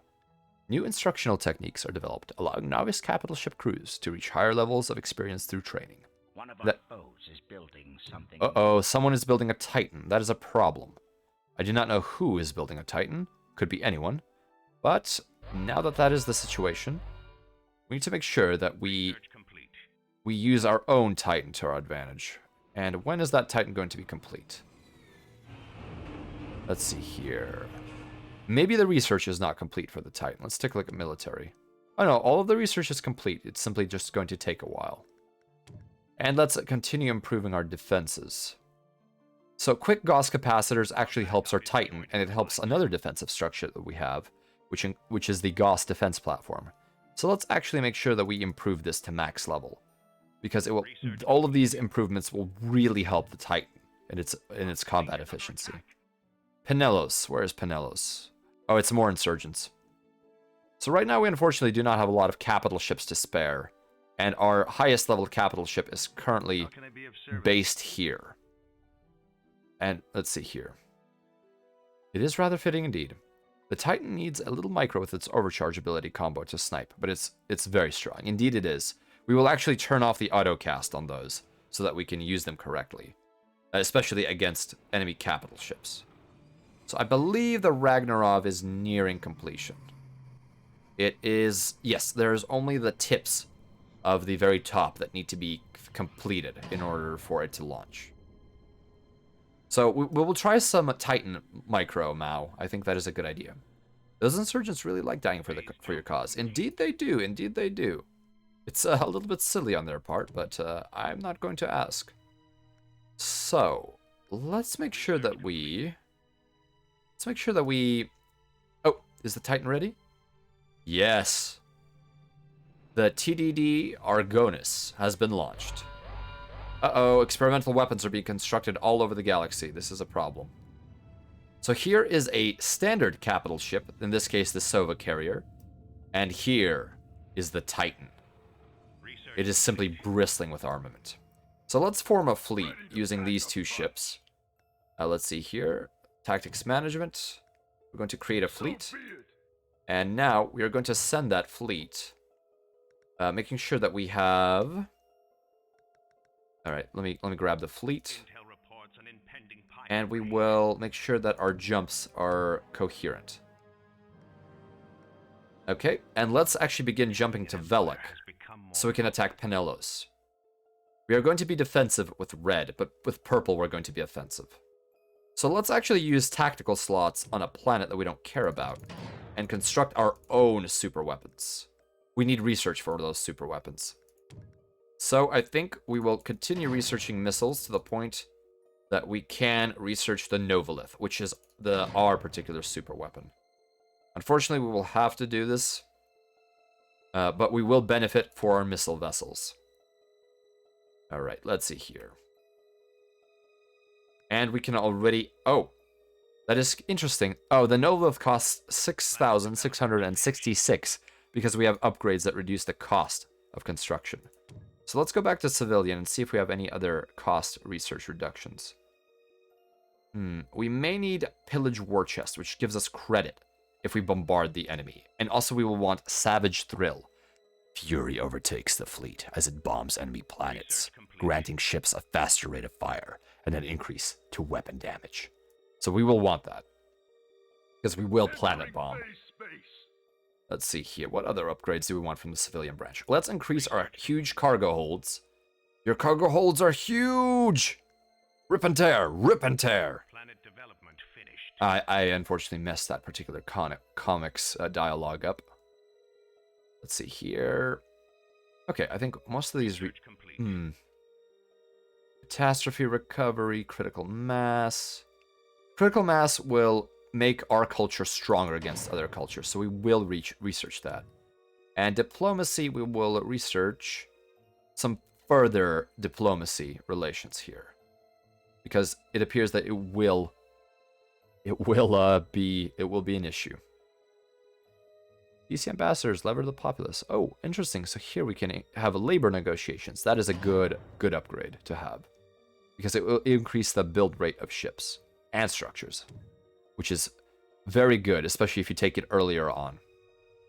Let's see here. Just only the tip. Oh goodness, Headless. Which particular in-game tip was that? Oh boy, Death Stars for everyone. Yes, yes. Super weapons so big that their shots are their own units. Yes, that is how they are counted. Alright, let's see how that research is coming along.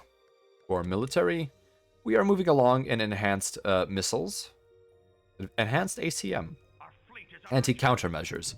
Essentially, missiles are very strange in that... oh, the jumps are ongoing.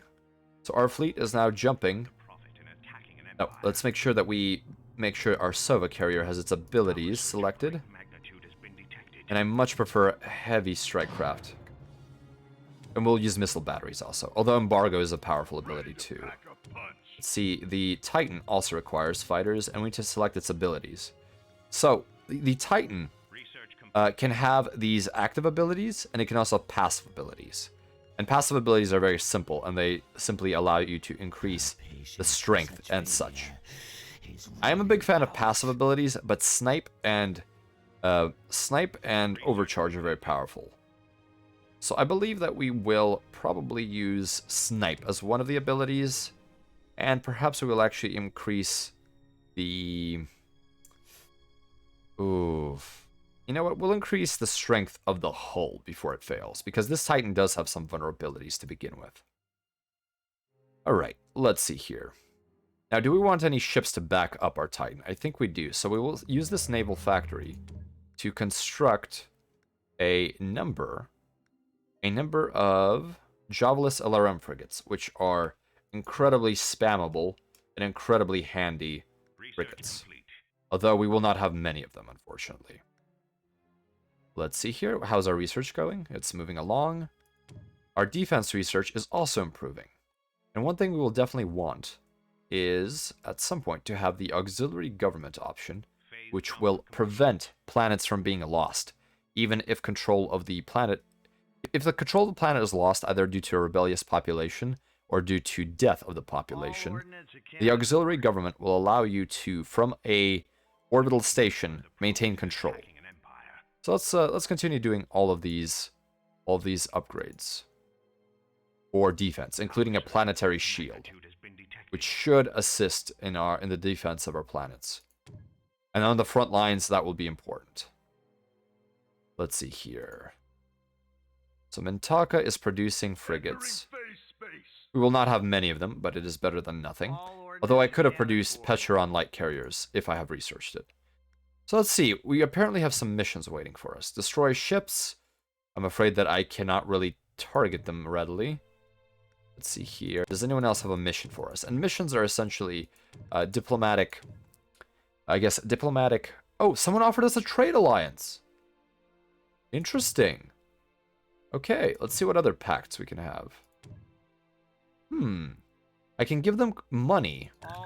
And look, we are actually doing much better between them. We have a trade alliance, and... Oh, this is excellent. The upgrade name descriptions add a nice bit of flavor to the game. It is funny thinking about the TEC warlords having union negotiations with enemy titans, destroying their factories in the space above. Yes, yes. It's a little bit silly, but I think that it really represents the spirit of the TEC quite well. The Trader Emergency Coalition was originally all about economics. Accounted for. Oh, we are missing a single civilian station. So liberated resistance will definitely be helpful. Allied insurrectionist forces will occasionally spawn and use your capital as a rallying point as you liberate enemy-held worlds. So essentially we get more insurgents with each victory that we have. And we will select pirate mercenaries so we can give pirates missions. Let's see here. So we need another civilian research station. And a hostile empire has launched a Titan. All ordnance That is no accounted good. for. So let's see, where will we build that civilian station? I think on Ironmouse, since we have plenty of logistic slots here. So let's build that last civic research station. There we go. Actually, that was the last industrial slot that we had, unfortunately. And military, we have all 8 stations. There we go. Entering phase space. Okay, so cargo holds. This is what we want. We want pervasive economy. Your empire earns as income a fraction of the cost of all empire's expenditures whenever purchases are made. So for every sale, we convert 10% of that to credits. And every trade we make is also giving us credits. So there is an enormous amount of profit to be made. Right, so our fleet has arrived at Velik. I believe we will attempt to attack Pinellas. Although, let's make sure that our frigates here You actually take them, join I'll the fleet. take 'em. So we will send them in. Got it. There we go. And construction is complete. So once our tiny little fleet is ready, we will then attack Pinellas. And that will likely draw out the enemy fleet. Marziev has a serious enemy fleet on it. That is a problem. Let's also begin constructing a Raylaws constructor, because I enjoy using battle stations offensively. So let's take a look at what other upgrades we can do that are currently en route. Unfortunately, huge cargo holds is taking quite some time to research. And it will be anything higher up in the tech tree usually takes significantly longer to research. Let's take a look at our diplomacy here. We have a lot of credits. Why don't we give quite a bit to the Nithime rebels? We can offer them a ceasefire, in fact. Let's see how they react to that. We can see if they will accept the ceasefire. Although I think our relations are a little bit too low. Oh, excellent. Both of us profit. Perfect. So Red is now our ally, and we can begin sending envoy cruisers. So what envoy cruisers are, is they are ships exclusively designed for diplomacy. We will build, we'll build one of them because we can't build another Raylaws. But in essence, oh no, someone activated an experimental super weapon, which is a bit of a problem, because that means someone is very active. We have enough credits to construct super weapons, so we should begin doing so. Let's see here. Let's immediately set up a Novolith Research complete. right here at the edge of the phase space. So a Novolith is a gigantic planet killer cannon that can fire across different interstellar distances. The market for crystal has crashed, so sometimes the economy of the game works out so that on this black market here, you are able to trade to both sell and purchase materials. Generally, you will end up purchasing a lot of crystal in late game for credits. Right, so the force at Velik is preparing to jump. Cannon is itching for a target. Let's see if our carrier has been fully upgraded. Oh, we have a mission from one of our foes. Blue wants us to attack civilian structures of Red, with whom we have a peace treaty, so they can buzz off. Let's offer a mission. Let's make sure that Red actually has incentive to make sure that Green's forces do not attack us. So I will have a mission set up for him. So let's go to Red and offer them a mission.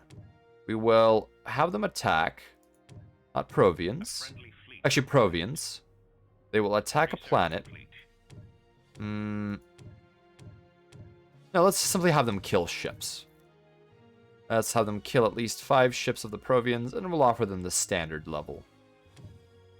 Oh, there we go. Let's offer them that. Surge of great magnitude. So we've given them an offer to attack Purple. And if they accept it, your proposal is rejected, but we're open to future negotiations. So we need to make sure that we butter them up a little bit more diplomatically. So let's take our envoy cruiser, because they won't shoot at us at least. Let's send it to their capital world, which I believe was Aharon. ComSat has detected inbound hostiles. Very well. Alright, so the Neruda cruiser should now travel and engage in diplomacy on our behalf. And with all of the diplomacy upgrades we've had, this particular cruiser should actually be able to up our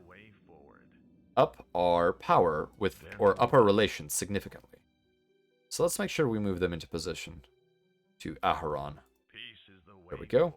And we are attacking the Provians here. Our fleet is under attack. Oh, here is the Titan in action.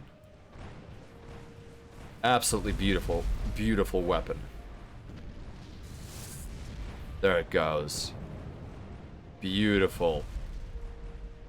And it has flak weapons too, so it's able to knock out fighters, which is something capital ships are normally not very good at that. I'm sure we can offer them a counteroffer for a mission to blank. My blank, with a blank, up their blank, with a melon. My goodness, Gorion, that's an interesting mission. I'm missing context for it, unfortunately. I want them to attack our allies. What negative individuals they are. Indeed, Gorion, indeed, Gorion. Okay. I do not know if we want to destroy the Provians, because they are a neutral faction. We may actually want to diplomatically conquer them. So let's actually jump to Goshal and attempt to attack Purple directly. And we will build another... we will construct another Neruda. And hopefully that will allow us... Patience for such failure is running out. Okay, so the Serac warriors, we allowed a mission to run out with them. So they are a bit miffed at us. However, we can bribe them with money. Research complete. Let's hope our diplomats make it this time. Let's see how our diplomacy is doing with Red. We may break our pact and kill them eventually, though. There's nothing wrong with breaking a pact. It is only the profitable thing to do sometimes. Allied backup. They wanted you to attack your ally. Yes, yes, I'm not going to do that. Okay, so the enemy is constructing quite a few super weapons. And our Novolith research is not yet complete. So we are a little bit behind on the front of mass destruction. However, our diplomacy skills are surprisingly good. So let's have an arbitrate tariff, which allows our envoy to help our allies. And this way we'll be able to boost their planets and increase our diplomatic relationships. Right, so Mitaka has produced a Neruda envoy cruiser. Oh my goodness. Our backup is That was, what is that? Oh, that is an enemy Ragnarok Titan. Oh no, it is an allied Ragnarok Titan. So Red, luckily, their Titan is our friend for now. However, this may not last. Very well. All right, and we will send our Raylaws. We will keep the Raylaws constructor here. Actually, we will jump it back because we do not know how soon the diplomatic cruiser will arrive to capture this planet from Purple. Let's see here. This is basically those warlord city-states in Civ 5. Want you to attack everyone and anyone. Indeed, indeed. They do not understand that we have a ceasefire agreement. Dishonor! Yes, quite the dishonor. I think that having a ship that just deletes everything on the business of it, end of it, is more than enough for diplomacy. It is! I really enjoy having a Titan. Let's see how Goshal is doing. So Goshal is the Provians. been detected. So we are more than comfortable with wiping out the Provians in their entirety. So let's make sure our Titan is annihilating the enemy. As you can see, it has autocannons, missiles, Gauss cannons. It has a heavy forward gun. And it has flak weapons. So this is an absolute monster of a ship, and we're just going to get experience for it. One of the interesting things is that when you actually lose a Titan, its experience is saved. It is not lost the way a capital ship's experience is lost during battle. Gorion displeased. Gift. I certainly think you were quite displeased. I'm kind of new to this series, asks CRS. Are there only 3 other factions you're fighting in this playthrough? Allied Titan, Cold Sweat Gone. Yes, yes, that definitely is much nicer because it is an Allied Titan. Oh, we forgot to construct a star base in this star system. Great magnitude has been detected. Let's make sure that we begin construction of a star base near our jump lane here. There we go. The enemy actually had a sizable force, so I'm very glad they are our temporary ally, or at least we have a ceasefire. Let's begin constructing more super weapons, actually. Because Far Terra is so far in the back, we can actually increase its tactical structure capacity and construct another Novolith. There we go, perfect. Research complete. And even Iron Mouse, I think we can construct a Novolith upon. So let's make sure we research tactical capacity and construct. Comsat has detected Oh, inbound hostiles. we need more planets to construct more Novoliths, unfortunately. So we need to be more bloody so we have more super weapons. That is perhaps one of the best things they have done in the game, is prevented the construction of infinite super weapons. It is now limited, depending on the size of your empire. So CRS, I apologize for delaying my response to you. So there are only 3 different species, I suppose, 3 different races, but they are split into rebels and loyalists, which are slightly different. Let's see how our Pinellas is doing. What's our destination? Oh no, diplomatic immunity. So diplomatic immunity is in essence Very well.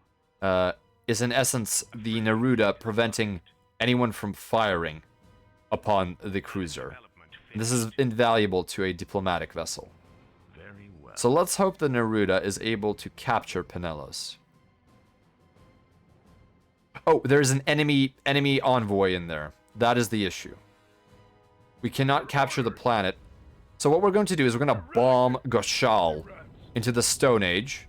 Oh, we don't have a colonization ship. This is a problem. So we will have to construct a colonization frigate here. So let's take a look. Frigates, colony ship. So there are 3 factions, all with differences in terms of their Research complete. units, in terms of their research trees, and in terms of their basic strategy. And in this sense, we are getting quite a bit of money from planetary bombing damage. This is fantastic. Planet development. Excellent, excellent. And this is how planet bombing occurs. Our cannon is In essence, you simply fire nukes at a world. As you can see, almost every capital ship and certain frigates are equipped with planetary bombing weapons. As you can see, they are launched from that port on the Sova carrier. set a course. New Oh, no, keep bombing, keep bombing. We almost have the planet nuked. Enemy colony. Alright, we've wiped out an enemy colony, and now we are going to attempt to wipe out the enemy's diplomatic vessel. We'll see it done. Alright, that vessel will probably not survive for long. So let's see, let's take a look at Mitaka. The colony frigate is complete. We can send it to Goshal in order to colonize. Let's see, but in essence, this is a 4x game, CRS, which means that we have to manage our economy, our empire, our research, diplomacy, and other such things. And, oh, let's take a look at our, and we actually need to take a look at diplomacy. Phase jump complete. So envoy actions are currently giving us 0.33. Let's see here. We may want to give them some more money, but is this number rising or dropping? Because we definitely don't want to be enemies. Oh, it is rising. Excellent. So our relationship with the Nithime rebels is increasing. Let's see. We can give them some more money, actually. There we go. They are very pleased. And now we're going to... Do we have any pacts? We don't have any pacts research. And what pacts are is in essence... let's see. Pacts are in essence Our fleet is under agreements that you can enable between you and another empire. And both of you will gain from that particular upgrade. But only as long as that pact is enabled. So let's see how quickly we can kill this Neruda envoy cruiser and capture Pinellas. Hopefully it will be our planet. joining the fight. Yeah, before it was confirmed to be an allied titan, it was pure panic, yes. It would have been probably a difficult uphill fight if we were to deal with it. Oh, it looks like red has actually... Oh, no, I'm sorry. I'm looking at a different perspective. Red may end up pushing into green while we push and destroy purple. Let's see here. So Pinellas is now under attack. We are destroying the enemy Neruda envoy cruiser. As you can see, some of the missiles being fired are actually being deflected. And that is anti-missile countermeasure systems. And also some of the way that this fires. There we go. We are wiping out the enemy diplomatic cruiser. And this should be gone soon. One of the interesting things is the game does not update damage immediately. As it happens, it does it over certain intervals. Which I am assuming is for improved... Oh, we should be able to capture this planet soon. Shall I speak on your behalf? Let's hope. We've lost Okay, contact with one Pinellas is ours. So through diplomacy... Oh, the enemy has arrived. And they have brought a capital ship, which we will now wipe out. Here we go. So the defense will have to happen at Pinellas. Let's see. If now we can bring our Raylaw's constructor back in order to build a starbase. So I think...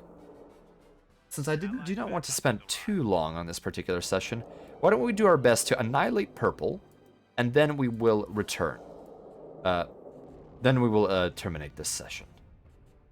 Alright, come on, come on. Come on, Neruda Envoy Cruiser. Hopefully we will be able to... research complete. Hopefully we'll be able to make sure that the minor faction will be ours by casting Goodwill.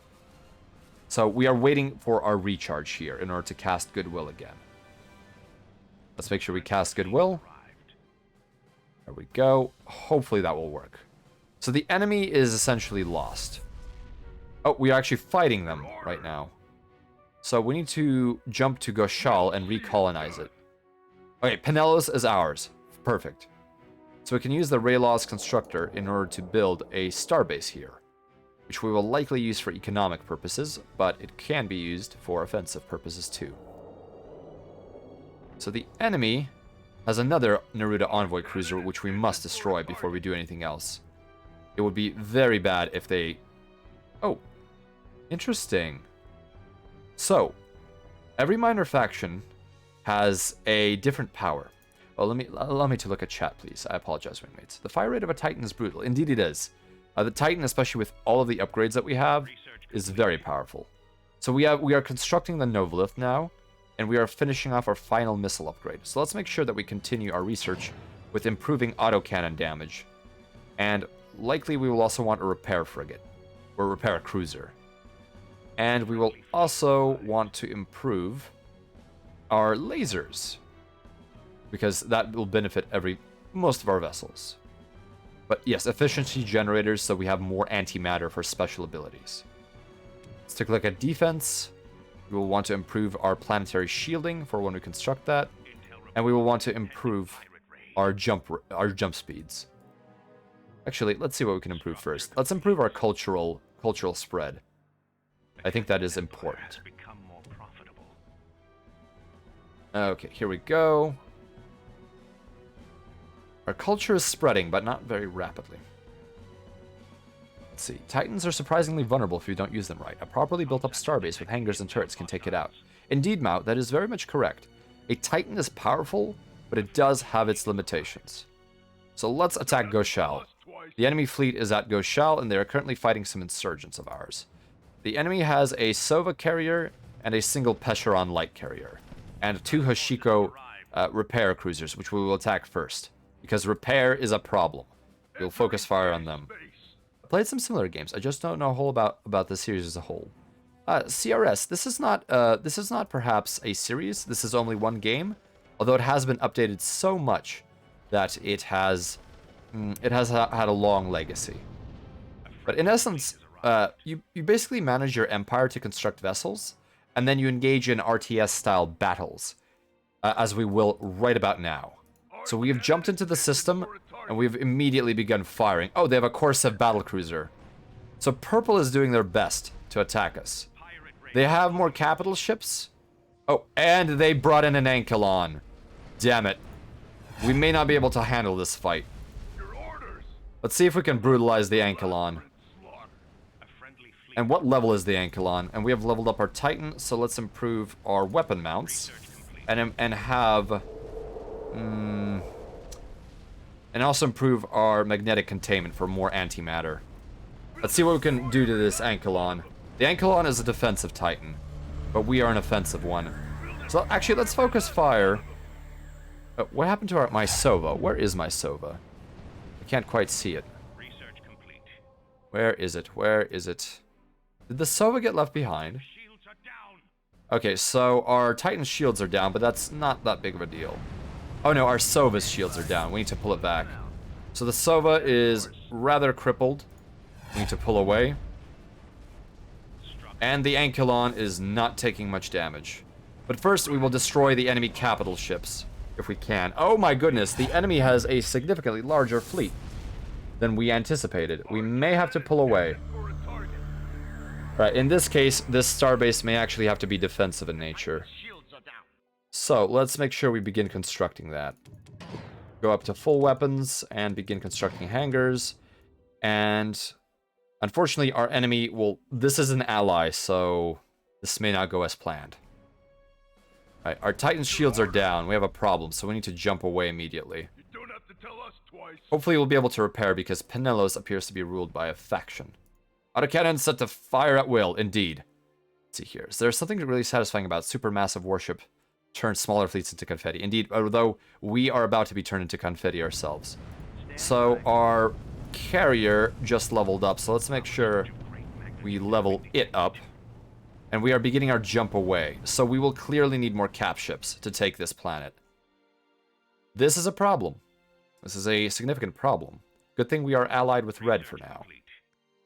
Let's continue researching our military because it is clear that we require more upgrades. Let's see here, more damage control. Civilian is currently researching some improved cultural upgrades. And we will want to increase quick jump calculation so we can escape in these sorts of situations. Unfortunately, we'll have to take another hit to our fleet command, or to our upkeep. Now we will lose 19% of our income, but we will be able to build more capital ships for the impending battle. So we are being attacked at Penellos. So, we are going to have to pull back to the battle station and hope that the station, plus our Titan in the area, will allow us to hold the fight. Oh, the Provians are telling Penellos that they are coming after them. Let's see if we can do repairs. Retrofitted armor. This grants a duration armor bonus. Repair ships. Regenerates the hull of your ships in orbit over a short time. Perfect. This is exactly the ability we want. We want repair, and we want armor. And we can dismantle targeted frigates. Friendly frigates. Oh, 1 second, please. Let's see here. Bimetal. No, we want armor once we begin the fight. So we are pulling back to the safety of the starbase, which we are rapidly attempting to make stronger. Right, we need to pull back our Sova carrier because the Titan will likely kite for it. So we are engaged in repairs, however, so this should be okay. Let's see what we can do to the fleet. The enemy's carriers, light carriers, are definitely vulnerable. Oh yes, perfect. Our phase emitters have come online. So let's see what our Titan can do. Oh, we are being pushed aside because of collisions. So this should be in our favor, as the starbase is now becoming rapidly very powerful. The enemy is simply chasing our Sova carrier, so we will keep kiting using the Sova. Let's see here. Rapid manufacturing. No, we'll need more missile batteries. So now we will keep kiting. And our Titan has managed to improve itself over the course of this fight. So we can actually increase the power of snipe. And we can add more power to our weapons. Because right now DPS is what matters to us. So our Titan is hammering away at the enemy. And the enemy fleet is falling. However, the enemy Titan is still running amok. This is...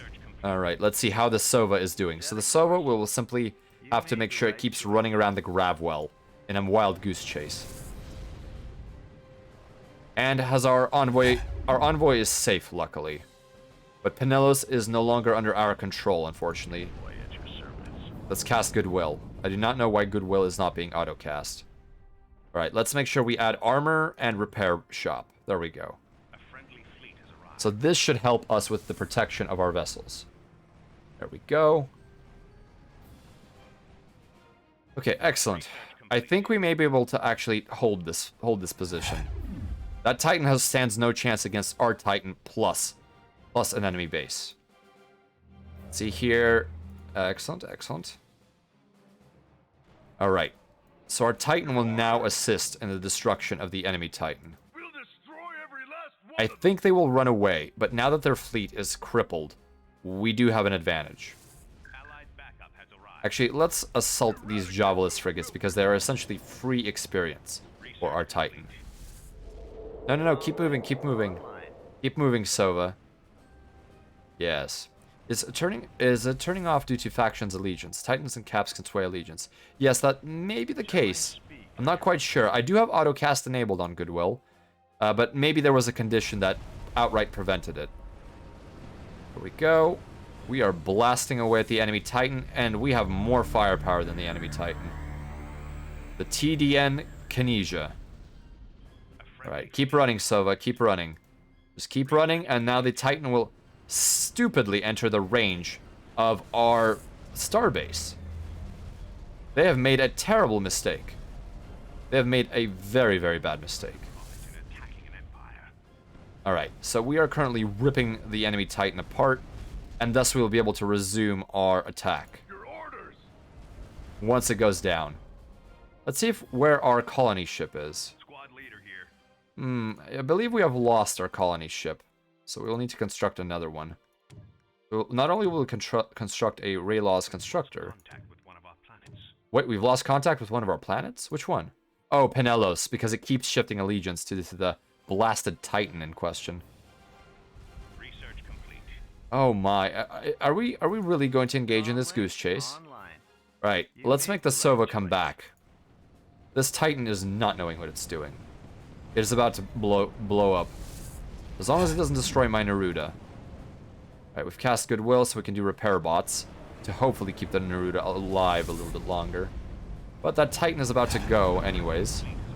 And our Neruda has somehow survived that particular situation. So we've gained a significant amount of experience from that. So let's make sure we improve our Titan. And its antimatter reserves. And let's give it explosive shot. Or maybe scatter shot. No, I think explosive shot might be good enough. Magnitude has been detected. Yes, let's do explosive shot. Right, so how is our fleet doing? To pack a punch. Regardless of how our fleet is doing, let's go to Goshal and make sure our frigates are being sent. Our civilian frigates are being sent to the correct planet. There we go. See here, we have selected both of them, and we will move them to Goshal, because we are about to bomb Goshal into nothingness. And capture that particular section of space. Space junk. Where is the space junk? Oh, Goshal's an asteroid. Let's see here. Where is the... There's a shattered moon. A friendly fleet. Where was the space junk, I wonder? Belepharon. Kadira is also an asteroid belt. Jump complete. Okay, let's see here. Alright, let's take a look at our diplomacy because we may... Oh, no, we are still gaining diplomacy. I'm going to manage some... I'm going to offer ship vision. So that gives us sensor information to each other. Patience for such failure. Oh, that faction really does not like that I'm failing them. That's Research acceptable. complete. Okay, so let's see here. Numbers add up.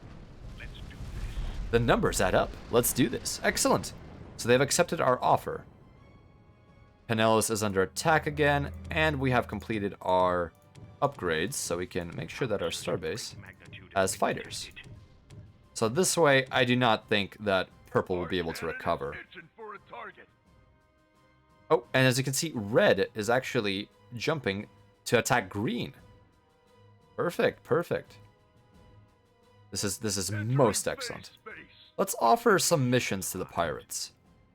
Let's make sure the pirates attack...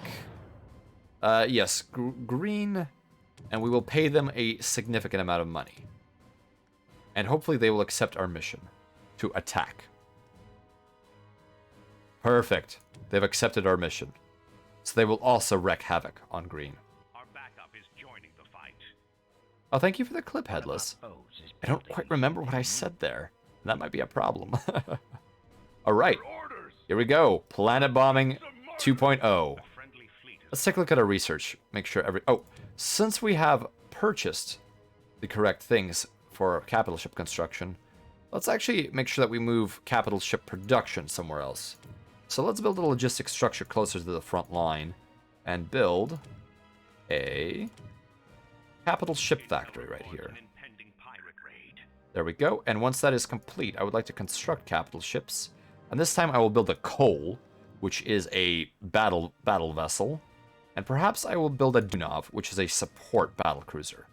So we will now have more capitals In attacking an for this empire. particular battle. We haven't discovered who built the planet killers yet, have we? We have not, I believe. We have not. Now, the Novolith was not set to auto-fire, and I think I'm just going to because I'm not very good at that, I will simply have the Novoliths auto-fire at any given enemy empire.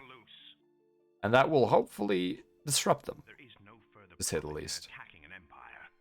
Okay, we are bombing them back to the Stone Age here while making incredible profit, which is exactly how the TEC behaves. Let's see, we have a ceasefire. We can offer a peace treaty. The nice thing about peace treaties is that if it's broken, the war can only begin a certain time later. So let's offer the peace treaty, because that's more powerful than a ceasefire by far. We may end up having an allied faction in this particular fight, as long as we appease them. We agree. They agree. We have a peace treaty with Red. A historic occasion. Excellent. So now we know what Red is doing, and Red is doing very well. In fact, doing so well that I think he'll get more colonies than I will. Friendly fleet has arrived. Excellent. So our fleet now includes a colony frigate, and we can immediately begin construction of a starbase here. So let's take a look at Velik and see how our capital ship construction is going on. Yes, so the Coal Battleship, the first combat-capable TEC vessel constructed by the Emergency Coalition. Let's do Adaptive Force Field. That is the best upgrade. And let's make sure we train. We purchase levels for these capitals. Easily done. Yes, Commander.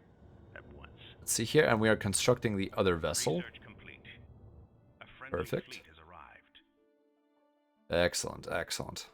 We should be able to construct Fleet is under attack. significantly more vessels. So let's build 2 more Raylazes and 2 more Nerudas, and maybe actually begin constructing Pesheron light carriers. Although perhaps not yet. Alright, let's see. Oh, what's the time? Oh, okay, so I will go for perhaps a little bit longer, just maybe 10 or so minutes. And then we can save this for another time, because this is a rather long game. But for now, we are bombing Goshal back to the Stone Age. Oh, fantastic. This is wonderful. Oh, and our carrier has actually leveled up enough to have another fighter squadron, and to have the rapid manufacturing super ability, which allows it to replace fighter squads that have been lost. You made the right choice. And I do like how each ship actually has the number of launch bays that it has fighters available to it at full level. So each bay actually does represent a strike squadron. We have wiped out an enemy. And we've wiped out an enemy colony, so our Go ahead. colonization frigate Yes, Commander. can begin constructing. Deploying. Or conquering the colony, which has no radiation on it, which some prolonged bombardment can actually cause. So we should be able to acquire it almost immediately. Do not fail us. Let's see here. Let's make sure our Dunov battlecruiser has the right abilities, and the best ability is Shield Restore, because it helps you keep your shields topped off on on allied ships. A friendly fleet has arrived. All right, let's send that to Goshal. And while we have the advantage, let's make sure we push. For a target. So let's go to Ogiria, which is the capital of Purple. And we will hopefully wipe them out before they have reconstructed their Titan. And considering how small their empire is, that should be fairly quick. So let's upgrade the civilian infrastructure, tactical capacity, and let's explore this planet and get some emergency facilities. Plotting jump coordinates. Alright, let's take a look. Oh my, Red is going at this. Let's take a look at our diplomatic relationship with Calculating Red. jump coordinates. It is holding steady, but we definitely don't want to rest on our laurels. Let's manage pacts. Unfortunately, we need to be at higher relationships to offer them a pact. Ooh, let's see. Yes, we need to be very careful. Let's offer planet vision. Allied forces are being attacked. There we go. Let's give them... Oh, we are losing relationship. Let's give them some money. There we go. They are much happier now. We have to continue buttering them. Fleet has arrived. And also... The numbers add up. Let's do this. Okay, so we now know about their planets. Perfect, perfect. We may actually be able to have an allied victory together with Red, eventually. So let's see, Mintaka has constructed 2 more Raylaws constructors, which we will send to go Shal, so that they're ready for the attack on Ogria. And Ogria is incredibly vulnerable. I think that the enemy is doomed. A friendly fleet. Yes, they are very much doomed. We should be able to conquer them without even breaking a sweat. Green will follow next. Power surge of great magnitude has been detected. Alright, let's see here. How is Goshal doing? Alright, some of our upgrades have completed. Let's take a look at our civilian tech tree. We should be engaged in upgrading as soon as we can. Logistics slot increase. This is very powerful because it allows you to put 4 more logistics points into your planet's development. One of our foes is building something new. Oh, experimental weapon being built. That is no good. Right, so let's make sure that we also do this upgrade. Because we want to do pervasive economy. That is a very powerful upgrade. Basically, it gives you a discount on every purchase you make. And let's see, let's continue researching these pacts. 1 point in insurgency is required for liberated resistance. Ah yes, we'll have to wait. But for now, let's research the pacts and make sure our military research is also ongoing. We will want better beams because they help our star bases. You'll want better propellants, which means that our autocannons, which are mounted on many vessels, will be more powerful. And we'll do some impact analysis. And while we have credits, let's buy shields. Okay, perfect. We will be gaining quite a bit of resources, and we can finish off all of our remaining defensive research, so that we just simply don't forget it. Let's see. So we don't have enough capital crews, so let's actually train more capital crews, so we can build another capital ship. Oh my. Our ally is jumping around quite a bit. So Ogria is currently being annihilated. Fighting, diplomacy, research. Almost without a pause button. We of course can pause, but this certainly does not give you as much time to think in many situations. So as you can see, our Titan is simply gaining experience and annihilating the enemy. In fact, it is so cocky that it is now going to begin planet bombing. We'll see it done. There we go. Why not? Why not? If you want to planet bomb, why don't you do so? If you really feel that is correct. Oh! That was the Novolith that you just saw impacting. And that will severely damage the health of the planet that it impacted. Perfect, perfect. Greetings! We have new raiders! Wingmates! Your autocannons are free to fire.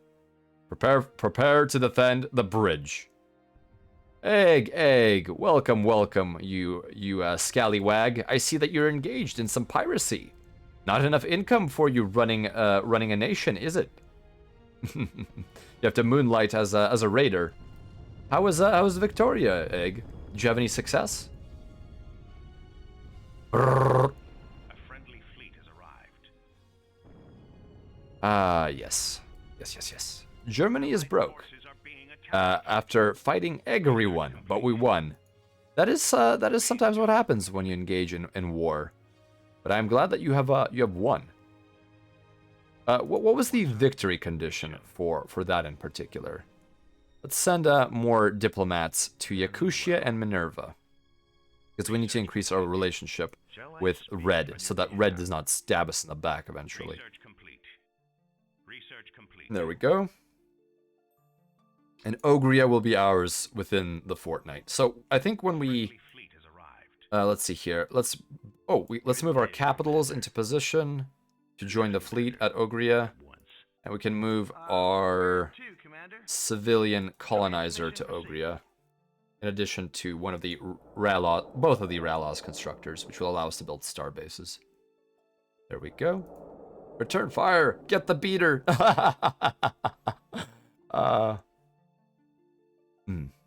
So were there any interesting events during today's playthrough that you didn't expect, Egg?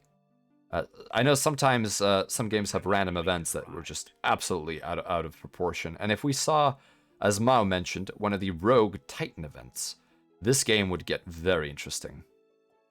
Okay, let's take a look here.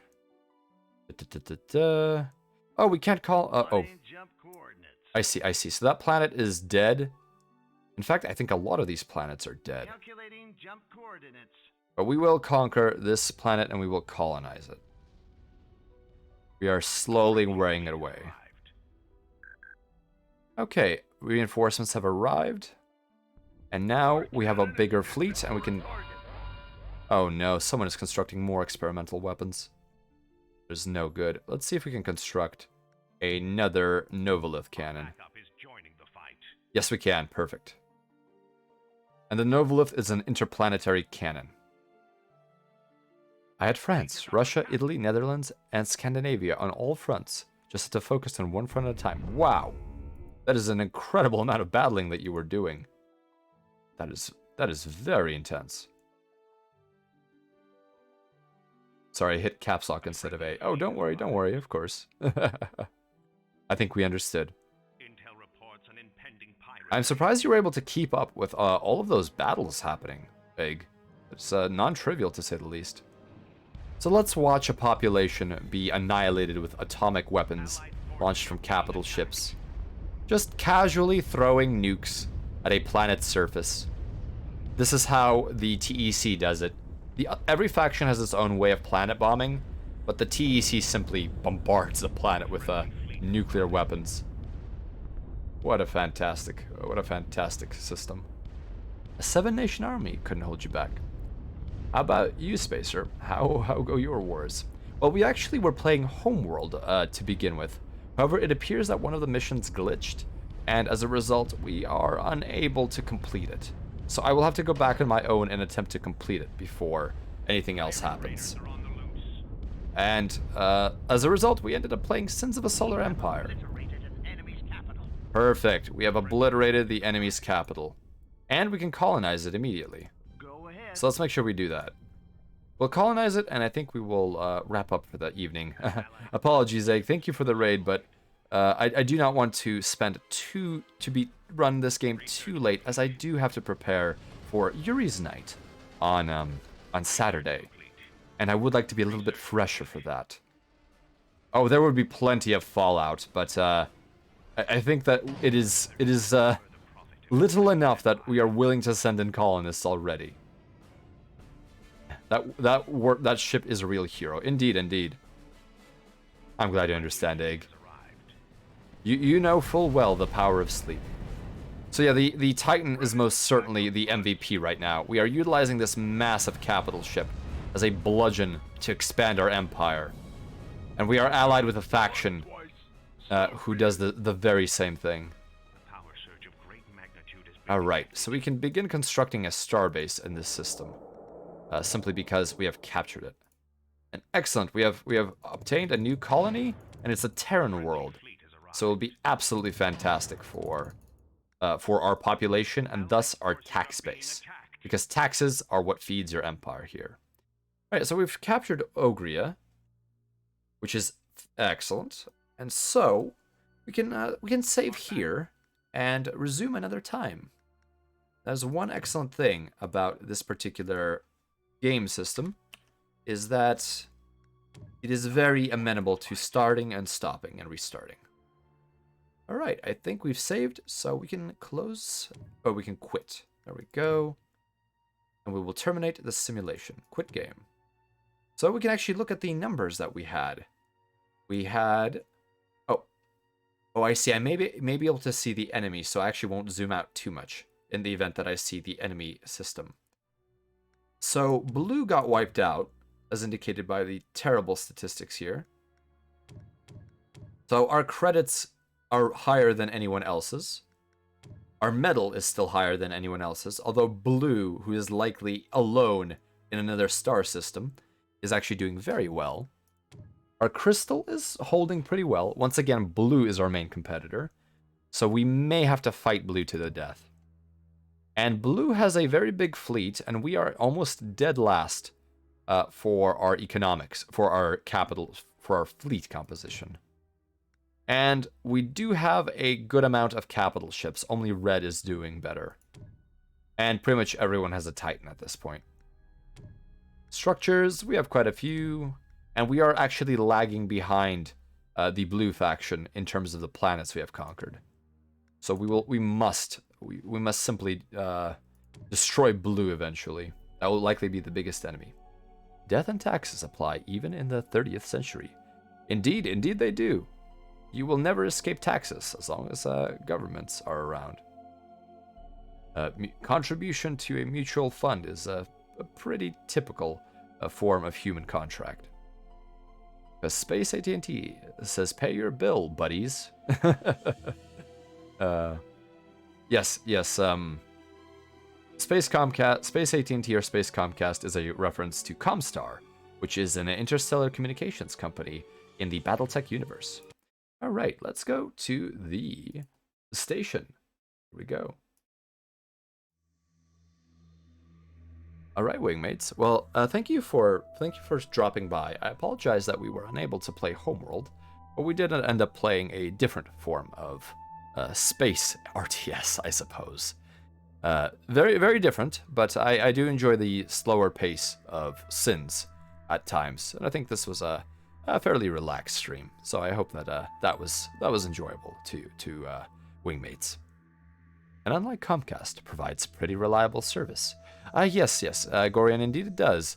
Unless, of course, you have something that Comstar would not like you to say, and you end up making it known. They certainly can interdict other governments' communications, as in, essentially stop sending data for governments that do not align with them. And that has happened in the BattleTech universe.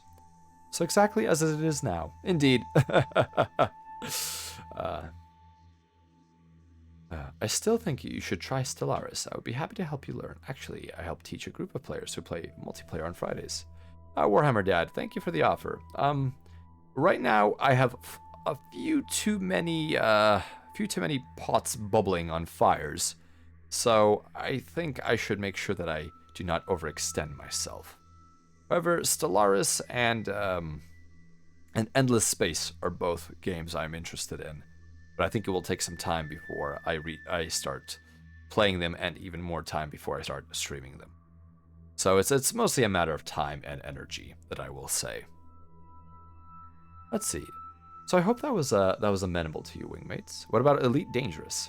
The Dangerous series, I may look at some of the older Elite games, but Elite Dangerous, I suppose, anything that has a bit of a grind involved with it, I am not as interested in, primarily because, again, time limitations.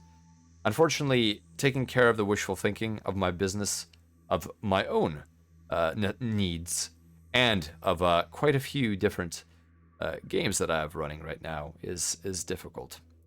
But I do have some interest in Elite Dangerous. However, I would require some more, perhaps, motivation to begin it.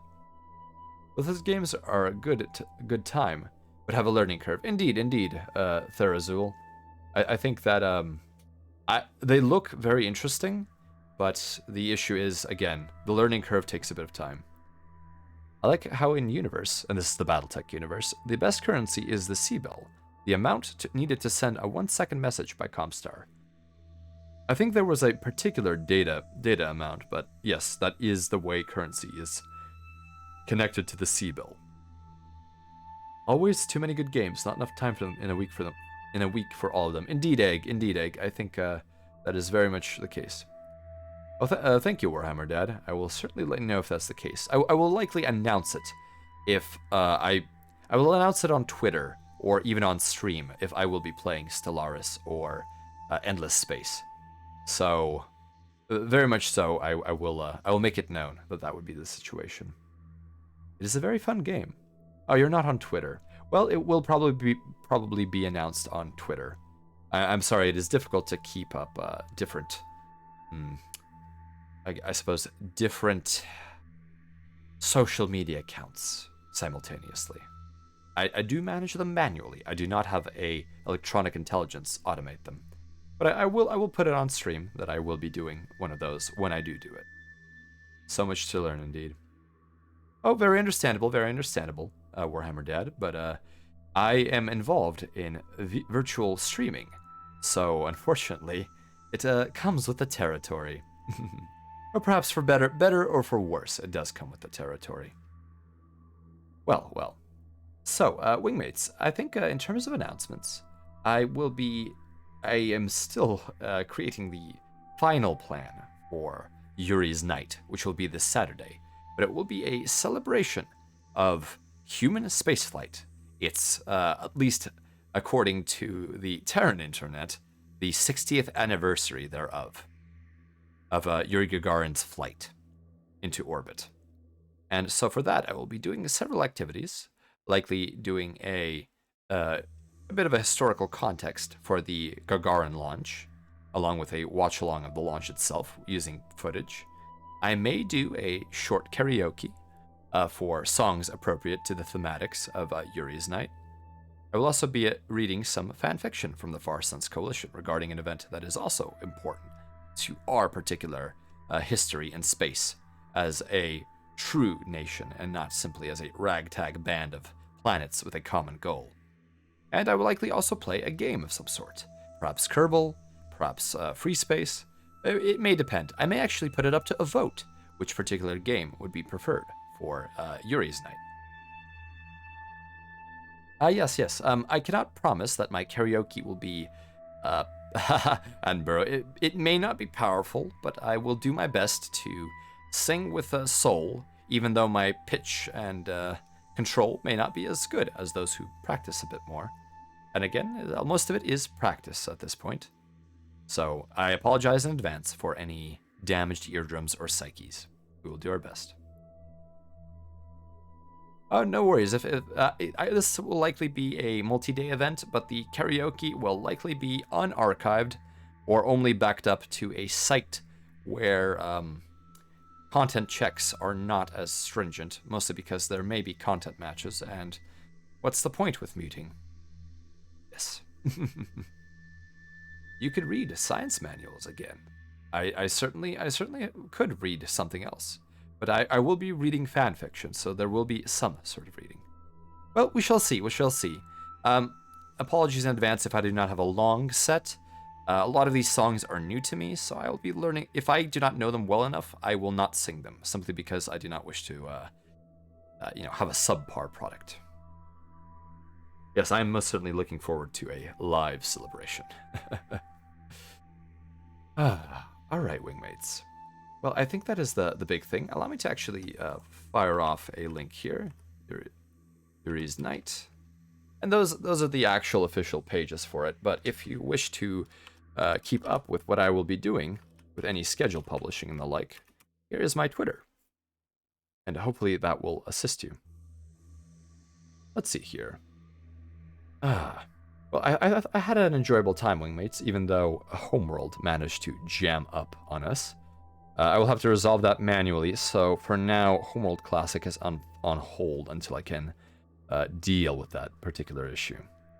So, allow me to look for someone to raid. Let's see here. Who is on right now?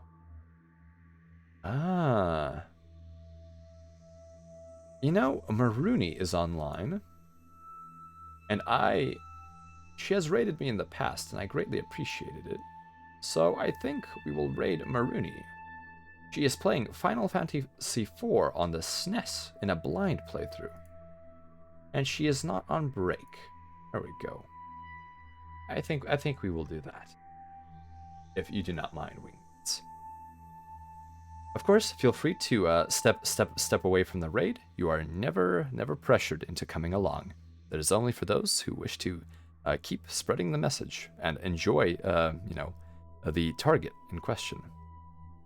Of course, thank you everyone. Thank you everyone for coming by, wingmates. Greatly appreciated. Corpse, good to see you with the convoy too. Right.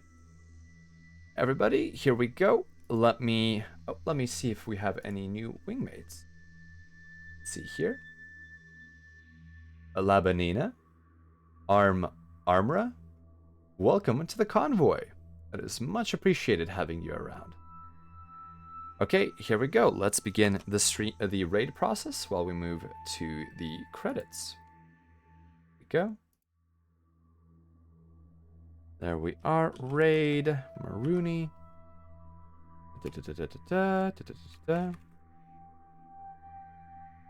Oh, nope. It's slash. Why do I always do that? Why do I always do that? There we go. Excellent. We have initiated the command. Allow me to hand you off the raid message, wingmates. Oh, Claudia. Yeah, it's very easy to do. Yes, the interro, or why do I keep saying interrobang? It's the exclamation mark. The interrobang is an entirely different symbol. Right, wingmates. Well, I'm glad that you came by. Let's be polite raiders for everyone who is attending that. But otherwise, keep your propellant tanks topped off. Make sure your jump calculations are accurate, and always fly safe. Yes, interrobang indeed.